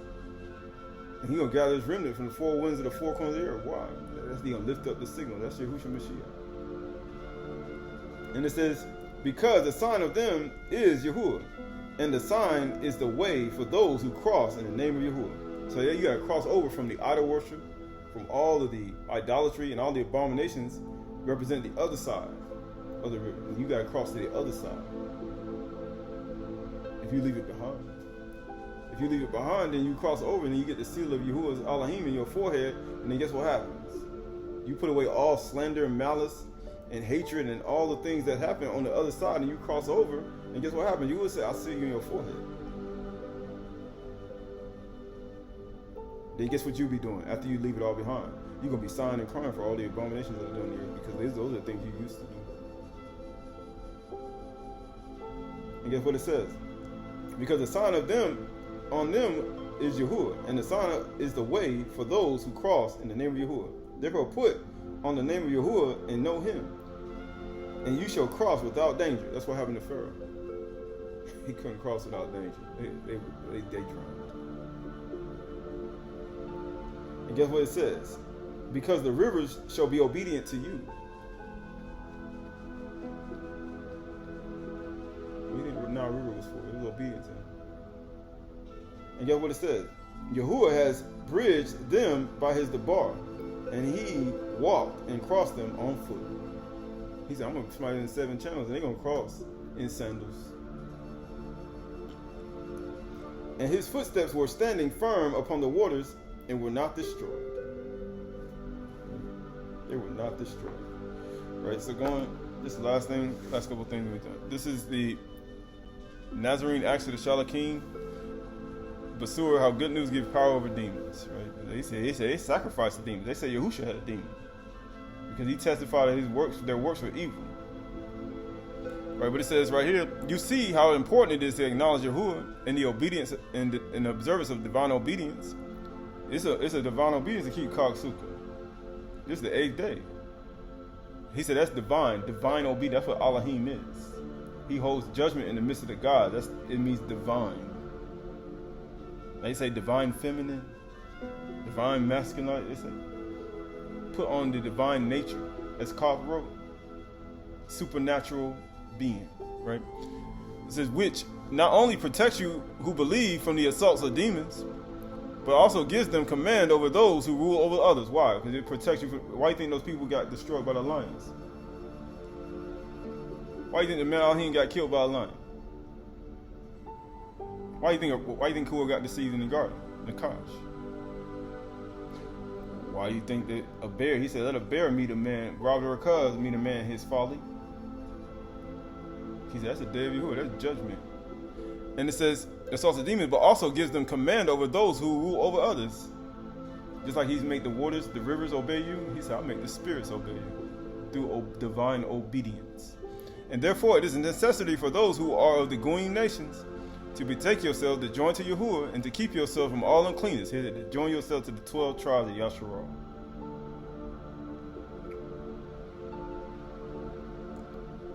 And to keep yourself from all the uncleanness, that's Leviticus, we just read in Yaqub 19, that they do in the land. To keep yourself from that. He said, make sure you don't do what these people do. And it says, and betake yourself to Yahuwah, and to keep yourself from all uncleanness, that the demons may be expelled from your body.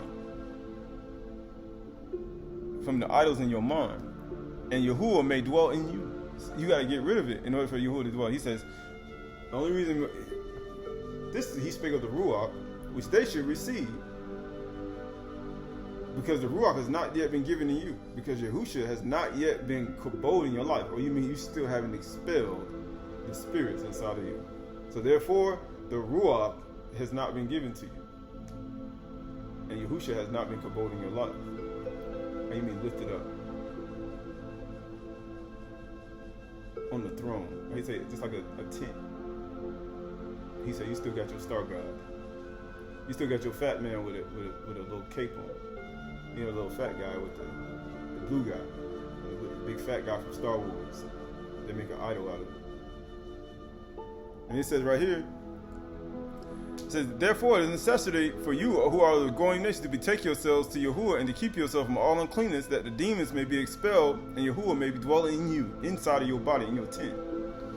And at the same time, by prayers, commit yourselves to Yahuwah and call for his aid against the impudent demons, and whatsoever things you ask, believing you will receive.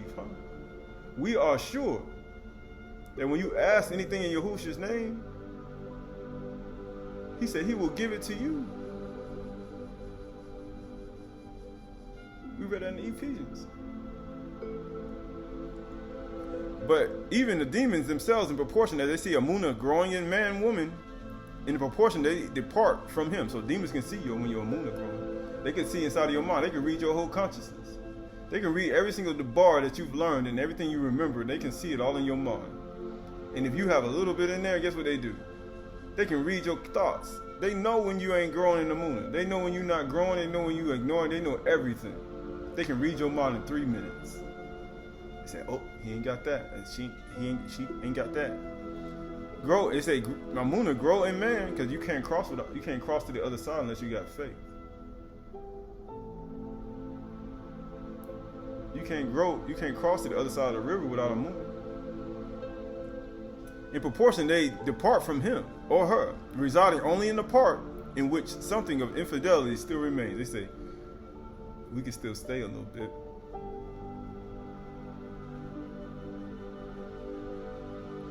But from those who believe in full Amunah, they depart without any delay. They can't stay. You done crossed over to the other side. He said, is it not written in your Torah? I said, I know I'm Elohim. I know I'm a God. And he said, Yahushua died for my sins. He said, Parach are they who keep his commandments and have a testimony and understand Yahushua Mashiach in the Torah. And he says, but those who believe with full Amunah, they depart without any delay. For when the Ruach has come to Amunah of Yahuwah, it obtains the virtue of the heavenly water, out of his belly shall flow rivers of living water, by which it extinguishes the demon like a spark of fire. Or this is Aleph Yukanan 2:24-29. Let what you heard from the beginning abide in you. So how are you going to put it on? Who else is going to put this on? If what you heard from the beginning abides in you, then you too will abide in the Son and in the Father, the Ab and the Ben. For this is the promise he has made to us. I write these things about those who are trying to deceive you. Chag Sukkah is a part of divine obedience. It increases the understanding of him. It says, but the anointing that you receive in him abides in you, because Yahuwah can dwell inside of you. You have no need that anyone should teach you. Why? Because you now know the Torah. The people in Samaria didn't know it. He's like, man, lion, Satan coming in, he's just killing he taking everybody out. He taking over my body every 5 minutes. He's like, nah. He's like, because you don't know. He said, you got some ignorance. You gotta learn. He said, but the anointing you receive in him abides in you. You have no need that anyone should teach you. But as an anointing teaches you about everything, even about the Elohims, the ways of the judgments of the land. He teaches you about everything. And what you should do and what you should not do, and the abomination you should not do, and what you should not like, and what you should dislike, and what you should hate, and what you should not hate. He said, abides in you, but as his anointing teaches you about everything, and it's true, and there's no lie, just as it has taught you, abide in him. Abide in Yahushua Mashiach. And now, little children, abide in him, so that when he appears, you may have confidence.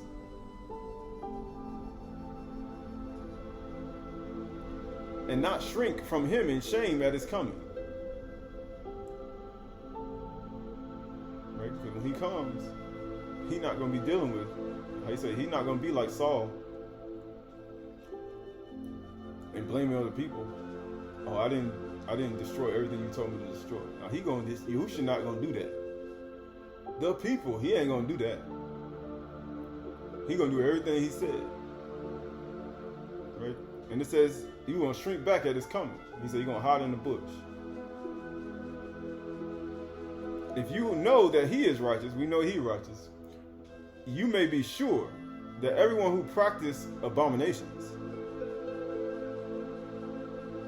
everyone who practiced the abominations of Ham and the Canaanites in the nations, no, everyone who practiced righteousness has been born of him. They don't do that.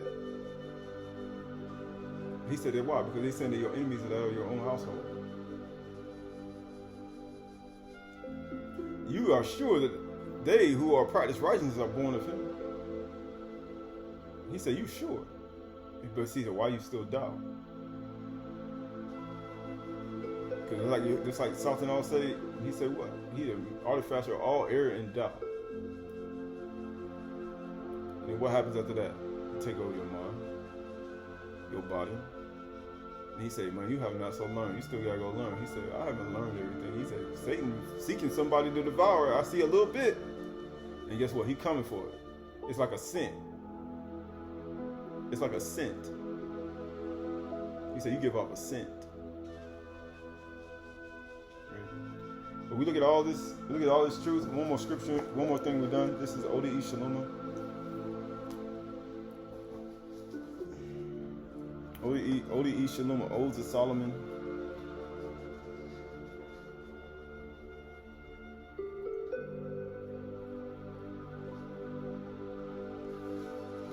Aydah Shalom, chapter 41. Odes of Solomon 41 and 1. It says, let all Yahuwah's babes praise him, and let us receive the truth of his faith, his amunah. For his children shall be acknowledged by him. Why? Because he said, if you don't acknowledge me, you don't acknowledge me before men, I ain't going to acknowledge you before my Father. He says, and his children shall be acknowledged by him. Therefore, let us sing by his love. We live in Yahuwah by his calm, and life we receive by his Mashiach. For a great day has shined upon us. Huh? What day is this? Oh, this is the great day, the last day, the great day of Chag Sukkah. And he said, what? Let there be light. And he says right here, for a great day has shined upon us, and wonderful is he who has given us of his kabod. What do you mean? He's given us of his kabod. For this he spake of the Ruach, they should receive. Yahushua has been kabod. He said, I've given you some of it. And get what it says. Let us therefore all of us agree in the name of Yahuwah. That's why Shaul said that. He said, I wish above all things that you all speak the same thing. You agree. Can two walk together except they agree to meet? Or except they be agreed? And it says, let us therefore all of us agree in the name of Yahuwah, and let us honor him in his goodness, and let our faces shine. Let our faces shine in his light. I said a seal in their forehead, a two.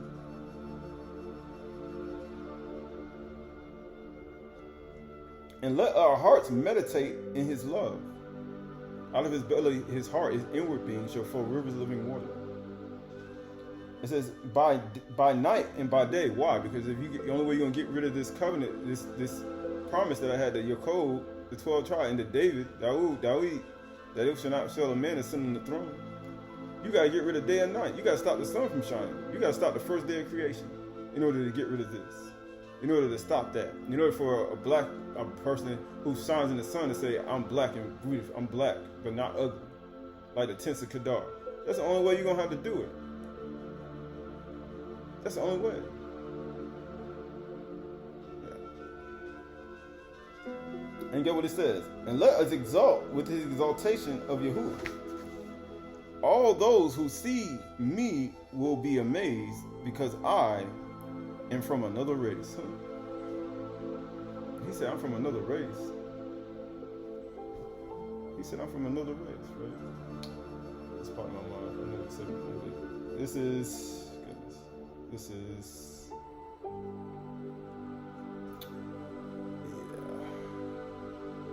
this is 2 Corinthians chapter 5, verse 16. 2 Corinthians chapter 5, verse 16. From now on, therefore, we regard no one according to the flesh. Even though we once regarded Mashiach according to the flesh, we regard him no longer. Therefore, if anyone is in Mashiach, he is a new creation. He said, I'm of another race.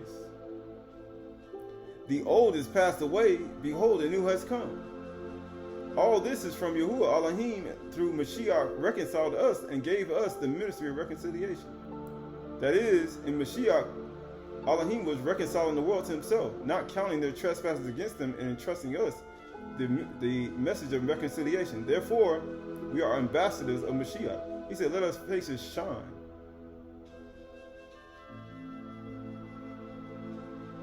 He said, you get what he says?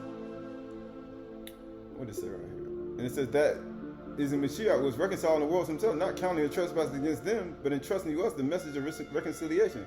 Therefore, we are ambassadors of Mashiach, Elohim making his appeal through us. We implore you on behalf of your Mashiach Yahusha, be reconciled to Yahuwah Elohim. For our sake, he made him to be sin who knew no sin, so that in him we might become the righteousness of Elohim. You are sure those who practice righteousness is born of him. And it says right here, verse 9 says, for the Father of truth remembered me. Verse 9 of 41. You almost finished. And he who possessed me from the beginning. He who possessed me from the beginning. That's why he said the Father was in the Son, reconciling the world to himself. He possessed me from the beginning, since the beginning of the world. Let there be instructions. From the beginning. He told him when he was leaving, in Yukonon 17, when he said, restore unto it how it was in the beginning, when it was just me and you. Before the earth even was. Before the sea got its decree. Before wisdom was implanted in the world. You get what it says right here. Verse 10 says, for his riches begat me, and the thought of his heart. Verse 11 says, and his word is with us in all our way. Why? The Savior, Yahshua, who gave life and does not reject ourselves. The man who humbled himself, he took on the form of a servant. Even humbled himself all the way to the totality, to the cross. The man who humbled himself, but was raised because of his own, what? Because of his own righteousness.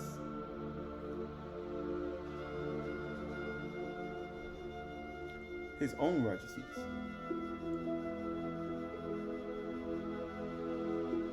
His own righteousness. The Son of the Most High appeared in the perfection of his Father. Why do you think he got up on the third day? They doubted too. He said, I'm the Son of perfection of my Father. Touch me not. I have not ascended to my Father. Then he said to that woman, when he got up and he thought he was a gardener, and she reached out and tried to touch him, he said, touch me not. I have not ascended to my Father yet. I'm the perfection of my Father. Are you serious? You finna touch me?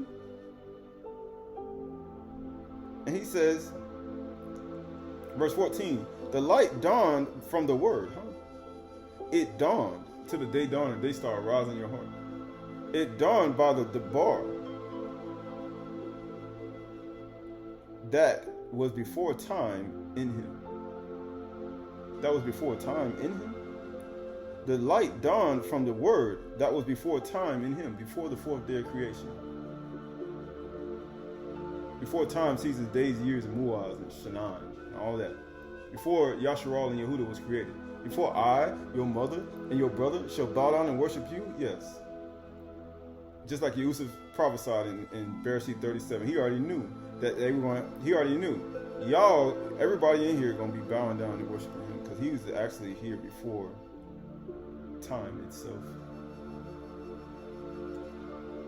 Verse 15, the Mashiach is truth. There's a Mashiach in truth is one, just like the first day. It's one, it's a Chag. You get what it says? And he was known before the foundation of the world, because it was before time. by the word of Yahuwah in Psalm 33, the Shamaim were made.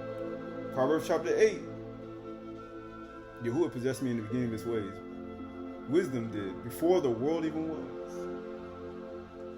And get what it says. The Mashiach is truth, and truth is one.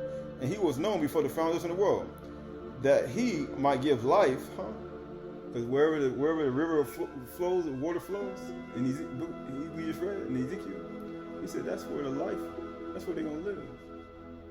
He said, I saw trees on the left and the right. It was an ankle deep, knee deep, and waist deep, and it was deep enough to swim in. All that immersion Yahushua had put him on.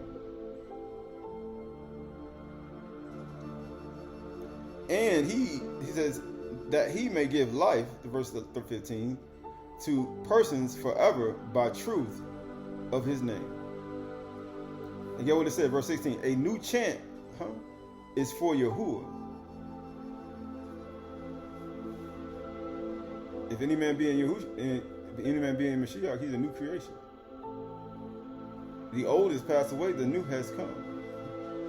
A new chant is for Yahuwah from them that love him. He said, I'm of a different race. Who are you? So we look at all that. You know, there's a lot more. But at the same time, this is the Chag Sukkah. This is the last day. How you say, the great day. Yahushua said, he that believeth on me, as the scripture said, out of his belly shall flow rivers of living water. He said rivers. Knowing that same river of life that gives life, it can also be a flood. But at the same time, we look at knowing the law, the Torah, the mishpat, the judgments of the land, to know the judgments that are coming on this earth, on all the land. Right? We see all these things, and we see all these things coming upon the earth. He said, what should one and everyone do? Right? So what should one and everyone do? Right? And people will ask themselves, what should everyone do? Right? So this is Acts 17:29. Being then Elohim's offspring, we ought not to think the divine being is like gold and silver or stone, an image formed by the art and imagination of man. That's what men have done. He said, the time of your ignorance, Yahuwah overlooked. He said, I overlooked it. But now he commands all people everywhere on the earth, no matter where you are, to repent and start worshiping idols. And stop making idols of gold and silver. Stop making images of men that can't hear, speak, and talk. He says, stop doing it. And worship and turn back to him and be reconciled. Every man commands all people everywhere to repent, because he has fixed a day on which he will judge the world in righteousness. He's going to judge the world in righteousness by a man whom he has appointed. And of this he has given assurance, all by raising him from the dead. And who is that? Yahushua Mashiach. So he commands all people everywhere to repent and to turn from what they're doing and to stop doing it and to return back to him. For even as the whole earth is going to be filled with the knowledge of Yahuwah, the whole earth will know his judgments. And eventually one day, the whole earth and all the animals and the creatures and all the things elemental principles and the things that you see, Yahuwah is going to turn it all against those who walk not in righteousness, but after the abominations that he don't like. So we look at all this truth, we look at all this knowledge. He said to be sealed in your forehead is to walk in truth and righteousness and believe on his son Yahushua Mashiach, and to put away the old man and put on a new self and be renewed in the ruach of your mind, because the ruach needs to be renewed every single 7 periods. Because every single 7 periods your ruach need to be renewed so you can maintain it throughout your life, throughout your love and your compassion, so they can be renewed continually. It's just like charging a battery. Right? So he said, so you can go on and keep doing it over and over again. That one does not lose their reward, and that their lamp does not go out. So Yahuwah lightens your lamp. The pure olive oil, Yahuwah gives life and understanding to us and to those who believe on his name. For the meek shall inherit all things, even that we see on the earth, all the creatures and the animals and the creeping things and the behemoth, and all things we see, and everything in the earth. Right? Because he gave all the earth to Adam. And he gave all the earth that it should rule over all the earth. And all these things that we see here, he said he's placed in your dominion. He said in your authority, just like he has authority over all things. But we look at all the things that man has done to all these things, these creatures, and now we look at ourselves, and we have to examine ourselves to see what one has done to contribute to all the things that you see in the earth. For we look in this world, we live in this world, we are not of it. And everything that we see, and everything that we don't understand, we seek to him to teach us, that we may walk in his newness of life, that we may walk in his love and compassion continually. So as we move forward, even out of Chag Sukkah, even this 8th day, we move forward with the seal of Yahuwah in our forehead. And we realize, as one lives in this world, and you're not of it, he said you need someone to teach you. Even as Yahushua sat on the mountain, he sat on the mountain, he taught them.